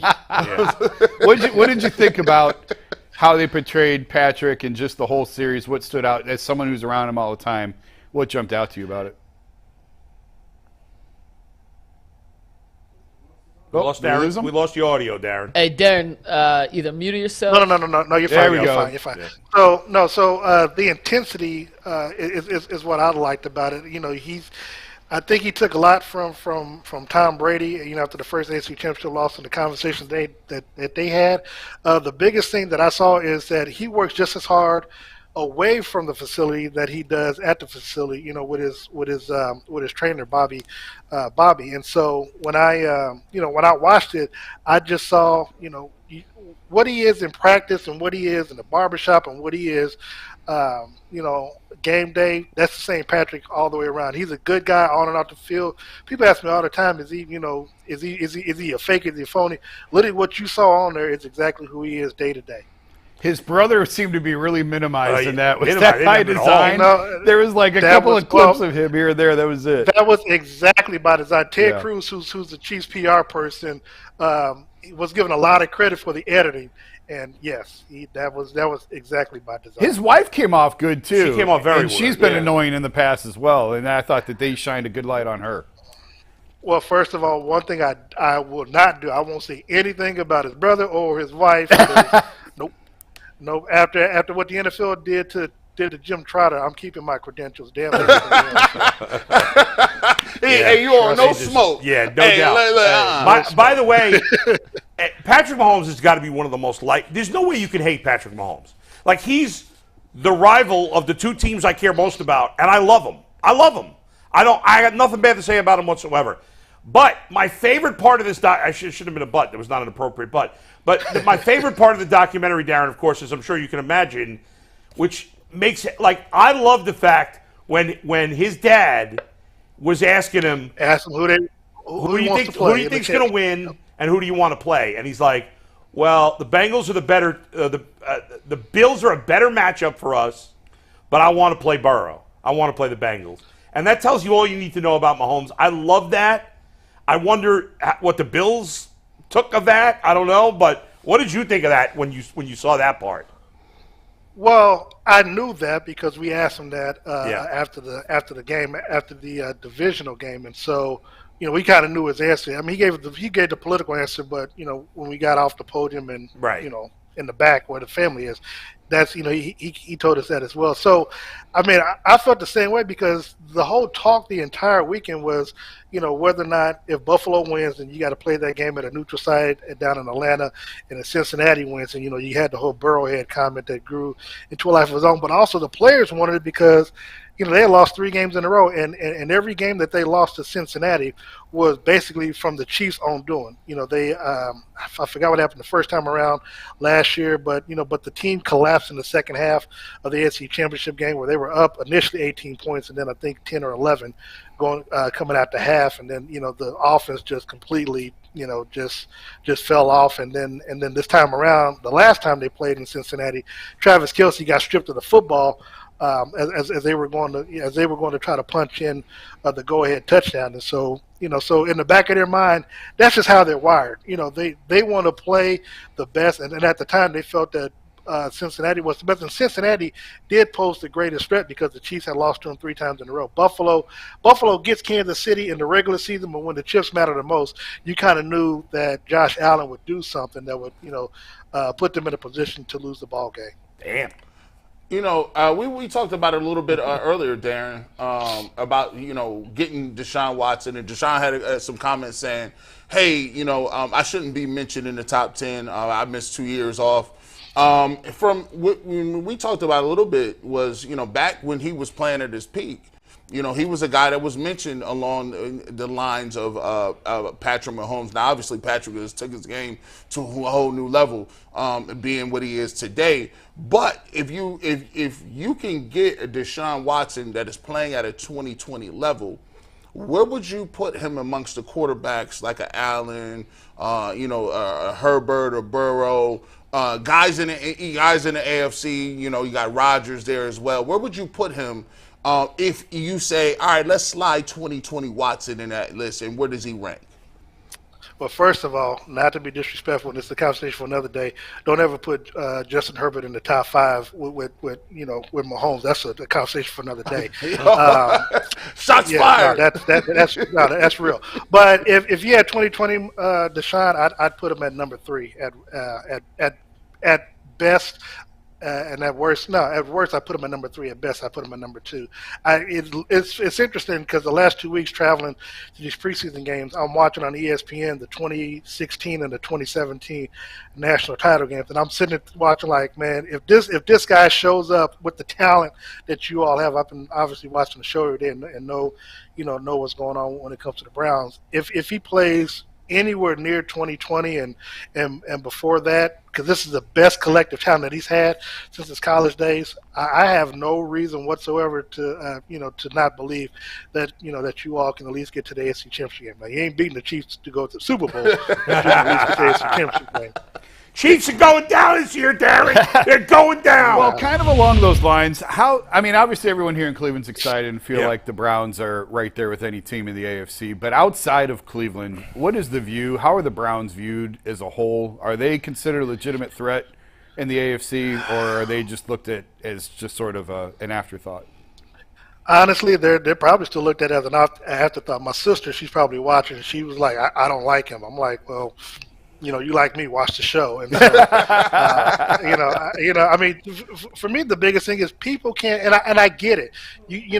They don't want to separate what happened off the field, that had nothing to do with, with his talent, what he does on the field, and they bring that in. So to me, that clouds their judgment. And so because of that, I think that they can be under the radar. But if they start off good, obviously, if you start off 2-0 after, against Baltimore and Cincinnati respectively, or it might be Pittsburgh. But if you start off at least, so if you start off at least 2-0, now people are going to start paying attention to you because they're going to be like, well, damn. And now they'll use the excuse if Burrows doesn't play. Look, a win is a win. So if anybody gets a win over Kansas City and Mahomes isn't playing, they're not going to give it back. So, to me, if they start off fast, they're not going to have a choice but to talk about Cleveland and be afraid of them. And like I said, I'm a gambler, man. People know me. I'm a gambler, man. One of my bets is Cleveland and Kansas City in the AFC Championship game. Now, of course, it's the Arrowhead Invitational. But I mean, you all have made the right moves in the off season. I told you all about Juan Thornhill. I think he's going to be an excellent addition for you all. Obviously, bringing in the gentleman from Minnesota to go along Myles Garrett on the defense, and obviously, Jim Schwartz defensively. I kind of see Cleveland mirroring the Kansas City Chiefs in that, your head coach is just going to be worried about offense. Jim Schwartz, you take care of defense, whatever you call, it is what it is, and that's how Andy does here with Steve Smith. He just lets him call it whatever it is it's going to be. And so, to be honest, and I told Garrett this, you all go as far as Kevin Stefanski and that play calling goes. Now, Deshaun obviously can't throw interceptions and does what he has to do, but that play calling is going to be so important. And that's, to me, that's kind of the separator when it comes to Kansas City and everybody else, because Andy is sitting in his office eating a cheeseburger, drawing up plays left and right, and he gets the players' involvement and stuff, and so they buy into it. And if that's the same case between Deshaun and Kevin Stefanski, look, he was coach of the year 3 years ago. That's the coach I need to see for you all to get to where you want to go. Can Andy give Kevin a personality? He could use that. Look, only if it's separate from the media, because Andy does not. He is just cut by the board, boring when it comes to the media. He'll give you a little joke here and there, but obviously you got to see him in the locker room or someplace else for him to really open up like that. Darren, what will be the higher number this year? Kansas City Chiefs wins or Kansas City Royals wins after the All-Star break? The Kansas City Chiefs wins, man. The wins by the Chiefs, man. The Royals are bad, man. There's no excuse for losing at least 2 of those games against Oakland the way they did this week. Nah. I think it's amazing. And they want $2 billion from taxpayers here to build a new stadium. Amazing. It's amazing. The Kansas City has 2 professional, major league teams. The Chiefs are probably the best organization in all of sports right now, arguably. And the Royals might be the worst organization in all of sports. Oh, there's way worse than Oakland? Yeah, there's worse than the Royals. The Athletics? Whatever. Bottom 10 organizations. They're horrible. What do you mean? They're as bad as anybody. They haven't done anything. Who do they got? You got one of your nothing. owners You got from Bobby Cleveland. Witt Jr. You got to find with the kid. Pasquantino, Michael Garcia, Cole Reagans is coming on. He's not that good, and he's hurt the whole year. The kid they got, what's the outfielder's name who's developed the 20th round pick? Gavin Cross? Man, I the stopped kid paying out. attention to the Royals a couple Oh, no, weeks I'm thinking ago. of the Tigers. Forget it. Look, All you got is Bobby Witt Jr. The rest of the team blows. I mean, you got no pitching. They're still throwing out Zach Greinke all the time. He sucks. I mean, he's terrible. All right, that's enough Royals talk. Yeah, Bull That's too much for me. Oh, Man. yeah. Bull go ahead. asked a question earlier that I think is ludicrous, that it's even a debate. But He it is. said, for Browns fans, and now we can ask you as an unbiased observer, what's better, week 1 against the Bengals, if Deshaun balls out and the Browns lose 38-35 because Burrow does something Burrow-like at the end and they win, or Burrow doesn't play week 1, Deshaun plays like crap, throws for 170 yards and 2 picks, but the Browns win the game because they're going against Trevor Siemian. What's a better outcome? A loss and Deshaun plays well, or a win Not and well, he plays plays like crap? spectacular. Plays spectacularly. Yeah. Or a win and he plays and like he's I crap. voted in the poll. I actually voted in the poll. I Okay. took the win. I'm Thank a win you. kind of guy. Yeah. Jeez, bunch of lunatics however out you here. See, I told Yeah, you. it's Explain to just you like I why said you guys are earlier. wrong. I mean, We're not wrong. Yes, you are. No. Let me ask you this. If Deshaun Watson cannot bounce back to Texans levels, the Browns have no So chance if to he make plays the playoffs. well in week 1, that means he's back. There's a better Screw chance. weeks 2 through There's a 17. better That doesn't chance. matter. No excuses. DTR? No one's making an no excuse. excuses, Take the win. If there's $1 bill on the you ground, gotta pick it up. You Take the can always win. come back. Yeah. Cause you can always play better in week number 2. Yes. What happens is week number 1, you go back and look at the tape and see where you can improve, and you improve, make those improvements to go into week 2. Yeah. But you take the win. About Yeah, time I someone gotta started get- I gotta talking some get sense that one. I around gotta here. get that Either dub. way, you're Garrett's back on our side. I gotta get But that dub. Garrett, you're like Jimmy Haslam. The last one to talk, that's whose side you're on. But let me ask you this, Aaron. 176. Let me ask you this. 176. on the Hey, trust me, the 176 is going to be hard on my parlays. the following Sunday morning, going into the second game, wouldn't you feel better about the team if Watson had played great and they lost than you would if he had played like absolute crap and they beat the worst quarterback in the NFL? No, the reason why is because you'll come in on Monday and be talking about how Kevin Stefanski's job is going to be on the line if they lose 2 in a row. So I'd rather just take the win. I'd rather take the win. I would not. Look, Bull, I watch you all every day. Now, I'm not saying you would do, but I'm saying I Yeah. watch you all every day. G. Bush but I'm might. saying because, No. I mean, but you all are saying if he starts off slow Yeah. by the bye week, he could be gone. So again, you take the win and you make the improvement. Look, if Patrick Mahomes doesn't play well against Detroit on September the 7th, Chiefs fans are going. Look, they want the win because you want to put yourself in a position to get the top seed at the end. Yeah, of but the that's because different. nobody's going to remember week number. No, but I'm saying, nobody's going to remember how he plays to start the season if you win and it looks ugly. Well, that's and true. And he plays well as the season progresses. That's all Yeah. I'm saying.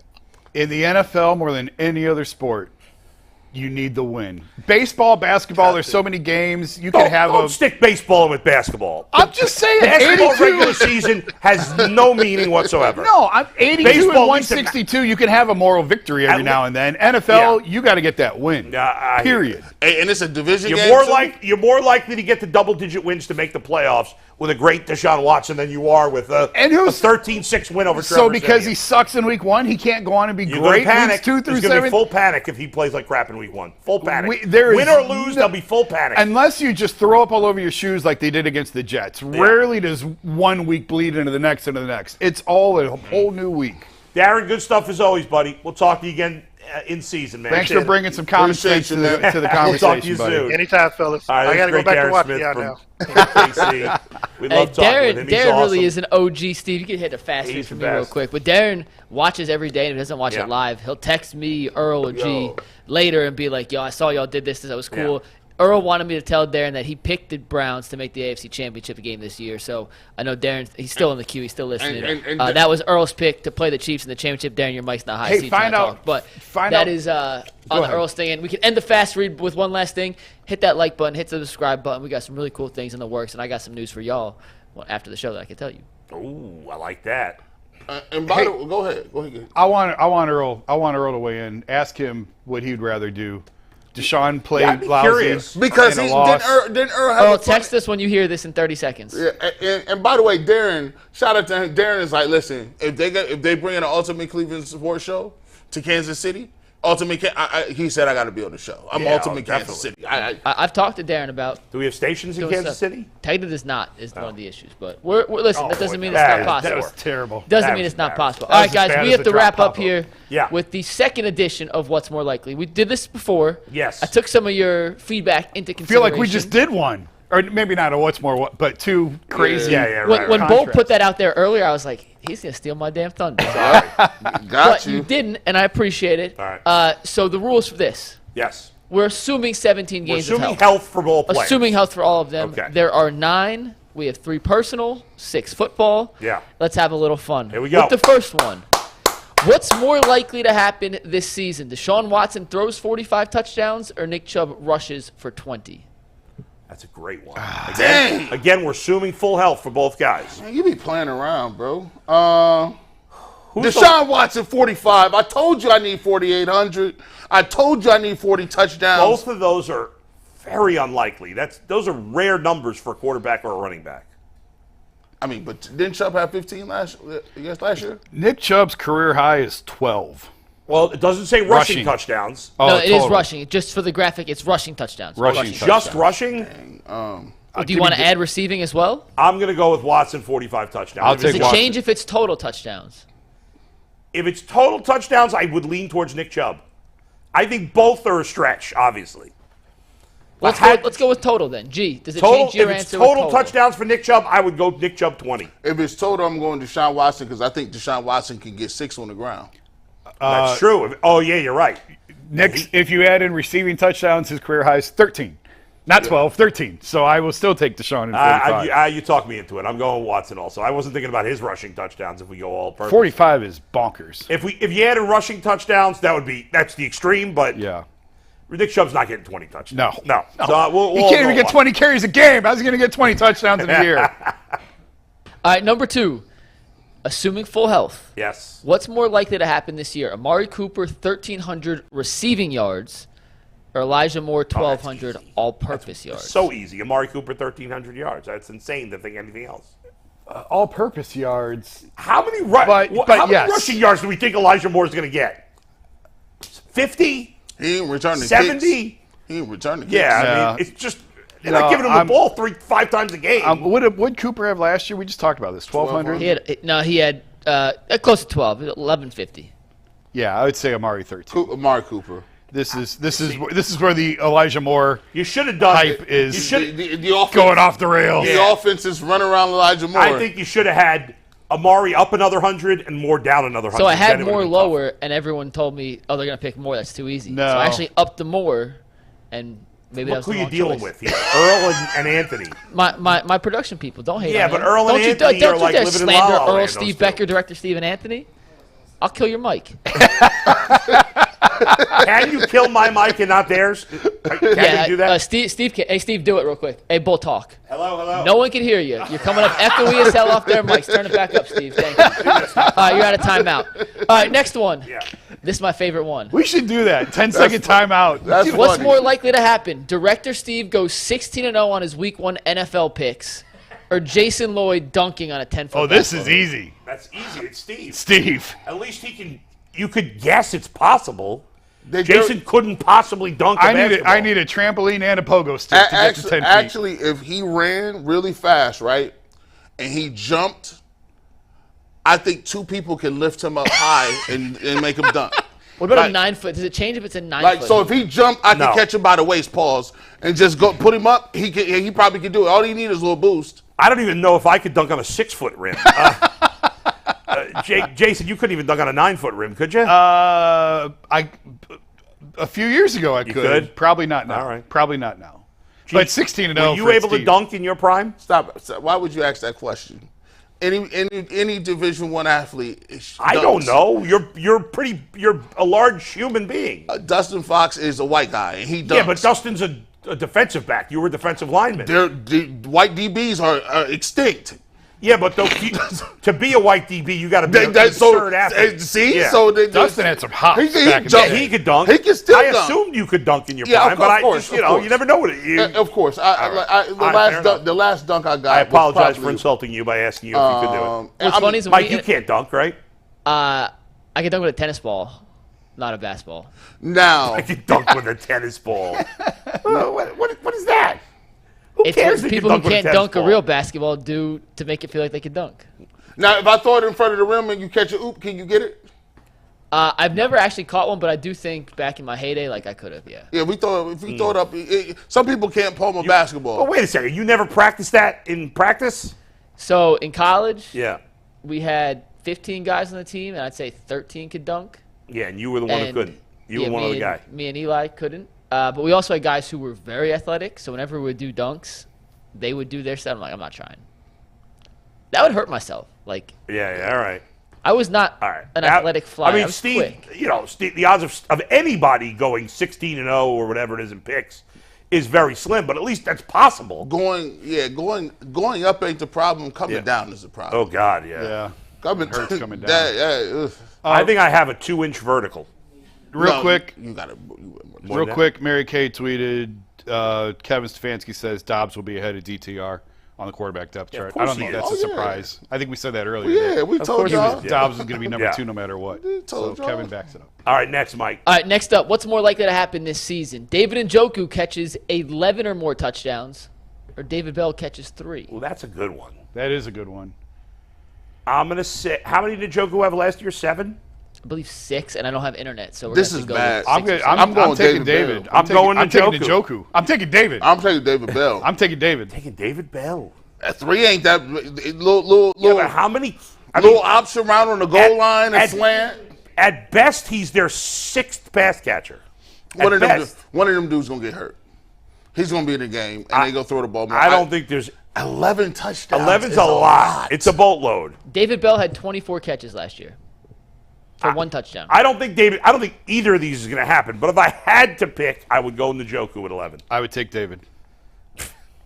Dang, you're right. Guaranteed to be right. going with 11. I'm going Bell. 11 touchdown is a lot. No, you know what? I would take Njoku because I think Only he's 2 gonna players in the NFL. Sorry, Jason, I'm going to cut you off. No, But you're 2 good. players in the NFL had 11 or more touchdowns last I year. still think it's more Who likely are than they? David Bell getting Kelsey and Devontae Adams? Adams. Correct. How about the year before? How many at 11? No internet, so you have to wait. I mean, but David Bell, there's no way David Bell's getting 3. That's why it's a good question. He might luck into 1 or 2. Dude, he only had, Three how many is- catches did he have last year? 24. He Zero had 24 touchdowns. last year. They got Yeah, way that's- better talent this year. Yeah, I know, but a rookie, I don't think you can. I'm not a big David Bell guy. Yeah. But I don't think you can look at projections from his rookie year and automatically I know, assume. but where is he in the depth chart? Oh, he's buried. He's like 5th at best I mean, on wide receiver. That's why I said he could run Yeah. into 1 or 2. I don't think he's 3, getting to nobody 3. runs into 3. No, I don't think he's not, getting you don't play. He doesn't play it. I don't know, but 11 is nearly impossible. But But Njoku, that was a good one. I I don't think that's. Njoku. I give that at least like a 0.5% chance of happening. Njoku with 11. Yeah, like 1 out of every 200 seasons that would happen. I'm kind of with Jason. What do you mean with Obviously, Jason? I We had wouldn't- the same pick. No. But when he was saying it wouldn't be totally think outlandish, it's that more than crazy. 0.5%, I do think Njoku could be in set for a He monster should be season. their big red zone target. Like he should be. Yes. I hope so. I got him on my dynasty league team. Let's go, Yeah. Njoku. All right, next up. All right. In a full season, what's more likely to happen? Mo Hurst getting 6 or more sacks this year, or Greg Newsome 3 or more interceptions? That's easy. Mo Hurst. Because Yeah. remember, we're assuming health. Yeah, it's assuming. Mo Hurst was very good with the Niners when he was healthy those first 2 years. And honestly, I don't know that he had 6 sacks. I've seen him have 2 sacks in the preseason, but no other. He should be dominating third-team offensive linemen. I'm going to take Greg Newsome in the 3 Are he picks. jumping routes this year? I know that interceptions aren't really his thing. I don't know how I feel about that. Maurice Hurst, by the way, Maurice Hurst's career high in sacks was his rookie year. He had 4 sacks in 13 games. Yeah. And then his second year, he had 3.5 in 16 games. With as much as teams throw the ball in the NFL, and I don't think teams are going to want to challenge. I'm on record. I think Emerson's going to be a monster. Yeah. I don't think you want to test the guys on the outside. I think they're going to go inside. I like Greg Newsome for 3. Greg Newsome doesn't have any in his career, right? That's why I said he's Correct. not big on the interceptions thing. Eventually, that's going to change. Yeah. That has to change. I'm going with Hurst. I've been high on Hurst since they signed him. I'll take Newsome. And again, for this, we're assuming. Hold on, this is very. 6 is a lot of sacks. He's not even starting. With Miles, he's not even starting. But he's going to play. But Newsome hasn't showed me no ability, pickability. Nope. Like he didn't have a lot of interceptions in college either, right? No, he did not. He was right. Interceptions. How many did he have in college? Do you know? While I'm looking that up, let me ask you guys this.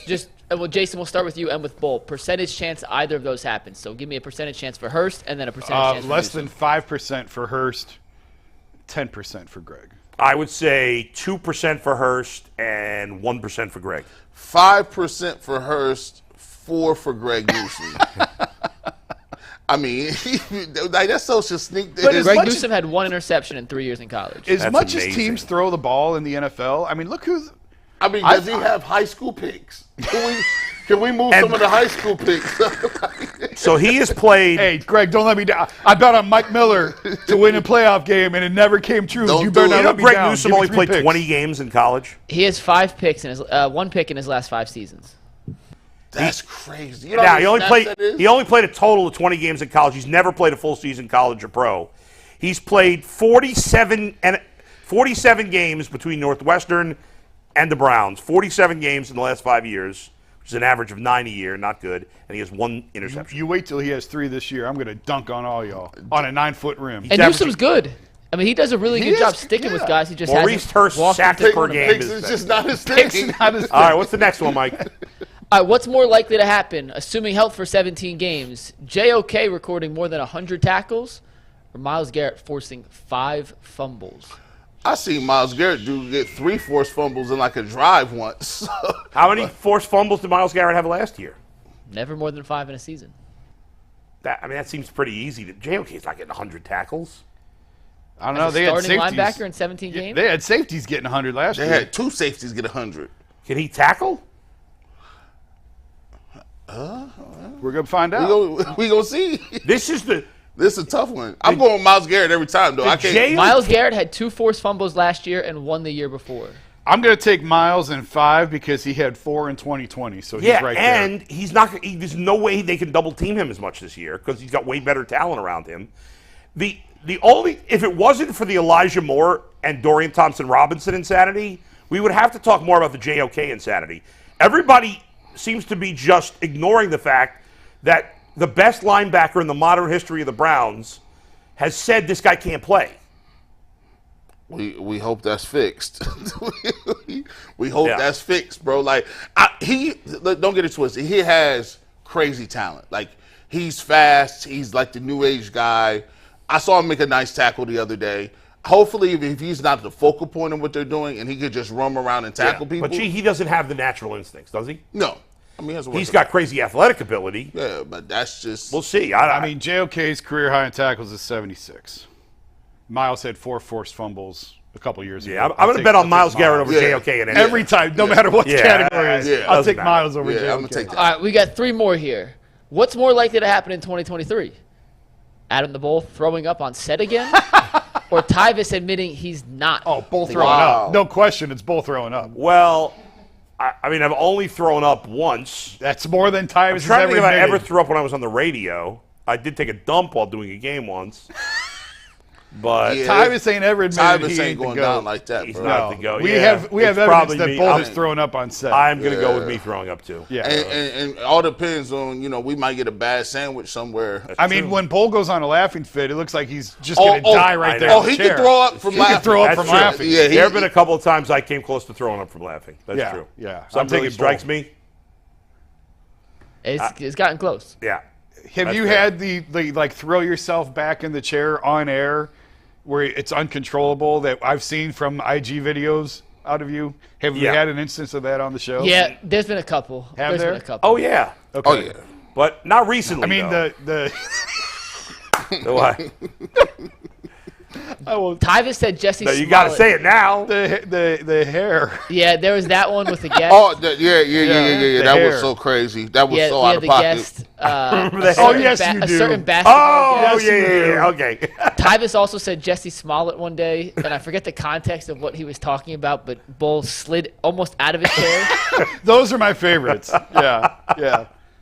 We got two more. Oh, man. What's more likely to happen in 2023? Grant Delpit makes one of the all-pro teams at safety, or Jakeem Grant returns 2 kicks for a touchdown? Could be a punt or boy. kick return. Oh gosh. And now I think Jakeem Grant gonna pick the team because I heard Stefanski talking about it like, oh, we just had him on ice. He was Yeah, just it's surprising. Yeah, it's like if you think Jakeem Grant's a better returner than DPJ, Yeah, you keep him. then you keep And him. they might keep 7 receivers because he Yeah. might be one of them. Grant Delpit make all pro. I mean, Oh no, he not. teams don't return kicks. I mean, Did anybody have 2 kickoff returns for touchdown last year? Maybe. Maybe not.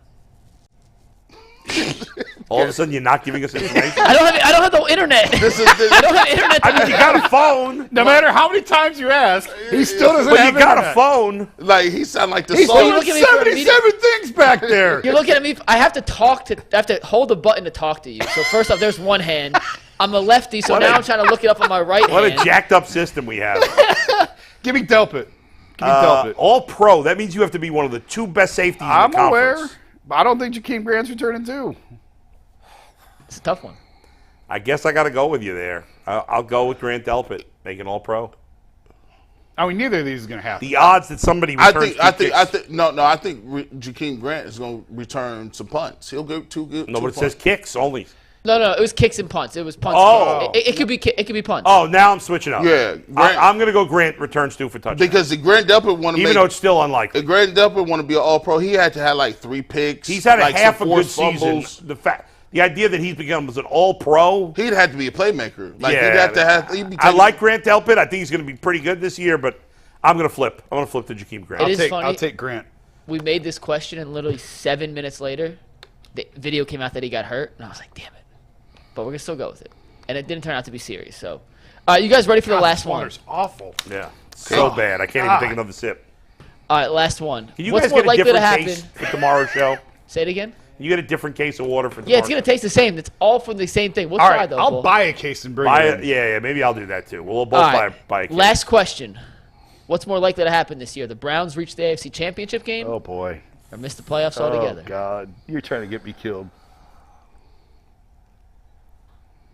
That's a really tough one. I- You put the perfect thing. Reach the AFC Championship Right, game right. is the perfect one. I mean, against you missing. have to beat one of Kansas City, Buffalo, or Cincinnati to get to the AFC 2, Championship maybe game. 2. Well, I'm saying At minimum. least 1. You have to beat one of them. That's right. Most likely. I guess we don't know that for sure. but- And then you look at you got the Jets, the Dolphins, the Ravens. You might have to touch up too, or the Chargers. Well, I have never been. People keep reminding me of the story I wrote that all 3 teams could win a championship in 2024. Mm-hmm. Therefore, I think it's missed the playoffs, but I got to die on that hill now and pick reach the AFC Championship game. I'm going to go miss the playoffs. If I had to pick between these two, The AFC is so loaded. It's just easy. so hard. It's easy to come up with a scenario where you go 9-8, 10-7, and miss the playoffs. Like it's not mean, that hard. I think they got a pretty good chance to make the playoffs, but man, making the AFC Championship game is so hard. There's so many more proven teams in the Absolutely. AFC. It's hard. They can do it, but if I had to say which is more likely, I'd go to missing the playoffs by a little bit. Yeah. Yeah. G? It's close as hell. I'm gonna go with if I went with my gut feeling based on what I've seen as a Browns fan my whole life, it would be miss the playoffs. But this team looks too talented to miss. Like they just can't miss.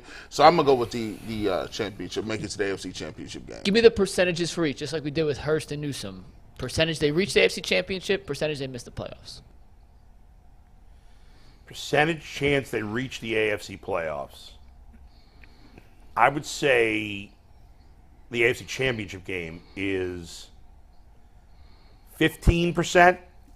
I think that's pretty good. Yeah. It's pretty damn good. I was actually thinking the same thing, 10 to 15%. And the chances they don't make the playoffs are 20. I'd say 33. 5? 1 out of 3. Okay. I'm going to say 25 don't make the playoffs, 15% they get to the AFC Championship I'd say game. 33 they don't make the playoffs, and probably 10 or 15 they win they get make to the the AFC Championship. G? 30% chance and 50%. 30% chance they don't make the playoffs, 50% chance that they can go to the AFC Championship. 50?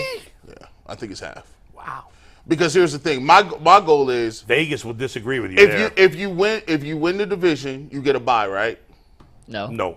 Only the top seed gets a bye, and the AFC North winner is not likely to be that team. So it's only one bye now? Only the 1 seed gets the Well, bye. let me knock that back down.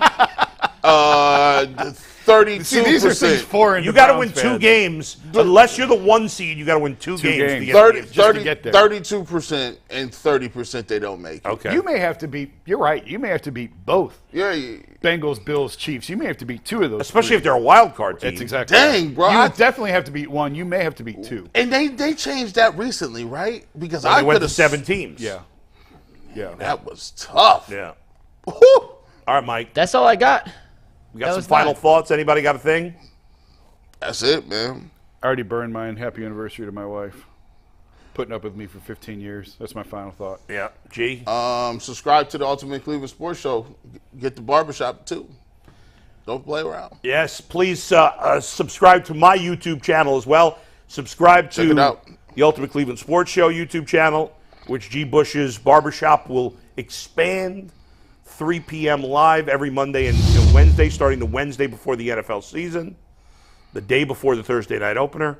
And please subscribe to my channel on YouTube, The Bullpen with Adam the Bull. Just went over 500 subscribers here. We just got it going on Friday. And so help me there. Let me ask you guys a question real quick. Yeah. So in the same vein as your question earlier about Deshaun Watson playing well and or not, let's say we expand that to the first quarter of the season. Gee, would you rather have the Browns be 3-1 at the bye, but Deshaun Watson has not played particularly well? I don't have exact numbers for you. Or be 1-3 and Deshaun Watson's looked phenomenal, and the defense just can't stop anyone. Or maybe that's too much of a loss. The problem with that one compared to just one game is I know record then plays. The odds of that, like my scenario is at least that could happen. Like Deshaun Watson could play great and the Browns could still lose. That's reasonable. Yeah. And if Trevor Siemian plays for the Bengals, it's reasonable the Browns could win a low-scoring game against the Bengals. Whereas the odds of Deshaun Watson playing great and the Browns going 1-3 are not great. Why? The Texans went 4-12 with them playing great. Well, but they didn't have any talent around them. I'm just saying. And even more unlikely is that the Browns would be 3-1 against who they're playing with Deshaun Watson playing like crap. It's not likely, but it's not impossible. But listen, I have 3 minutes to fill before we wrap up. that- I'm just throwing up random topics now at the wall here. To fill in that 180 scenario, 3-1. You got to take the wins. Jason, Every if you're 3-1 time. and Watson looks like crap, what's the difference? You're not winning Because anything. you still have the bye week. Because you you got still have the 13 chance weeks to right go. your ship. Yes, you got 1-3. 13 weeks to go. It's insane, but a 1-3. 3-1. How many teams make the playoffs after 1-3? It's possible. I'm sure a number have done it, but it's not Bengals very did it likely. last year. Okay, I No, just they said. weren't. They were 2-3. But how often do 1-3 teams? It's probably less than 30%. Not making the playoffs if Watson stinks. You're 3-1. What are the percentage the odds of making the playoffs at That's 3-1 what- versus a 1-3? lot. Take the odds every time. It doesn't always hit, but take the odds. And you going into the bye, and we can Yes. try to right the ship. You're like, hey, Yes. we'll figure something out. Yes. We'll look at some stuff. If they're 2 1-3, weeks. I don't care how it looks. If you're 1-3, you're screaming for everybody to be fired. No. going into the bye. I'm not. Oh, yes, you not are. Not if Deshaun Watson's playing great. If you come out of the bye, this is a very unlikely scenario. But here's the thing. Yeah. They would get Stefanski would almost get fired. He'd get fired immediately because they're gonna say Watson's playing great. No, they said Watson's playing great. Blame but Jim Schwartz. He's the Defense next. is shit. He's the next to go. You know what's up. He's the next up on the chopping board, Yeah. right? It's all you're drinking too much of that tainted water because you're not normally this crazy. I didn't like that one because I don't think that scenario. 3-1 in the NFL. Take the wins every time. And then think about especially when you're the Browns. And then this is the freaking Browns and we're then talking about. Then what happens if he comes out the next 3 weeks after playing bad and lights it up, and you're like, Yeah. they figured it out. What's more Now you're likely a is they great just story. lose the rest of the season like they did with Brian Hoyer when we were like, how are they 7-5? But let's go with it. And they lost 5 in a row. Well, because they put in that 7-4. idiot Johnny Manziel. They would have still lost. Hoyer was falling apart at that point. I mean, they shouldn't have put in Johnny Manziel, obviously. But all right, what do we got coming up in overtime, Mike? Do you know what you love more than Summer League basketball? Preseason football? Pickup runs during the summer where Amani Bates balls out. Oh, you saw that too? OG Bush, I'm drinking a Cavs Kool-Aid, baby. Oh, you see that too? Nothing screams Bull's favorite topic. I heard my dentist was in that game. That's Shout out to Bull Butcher. Peace.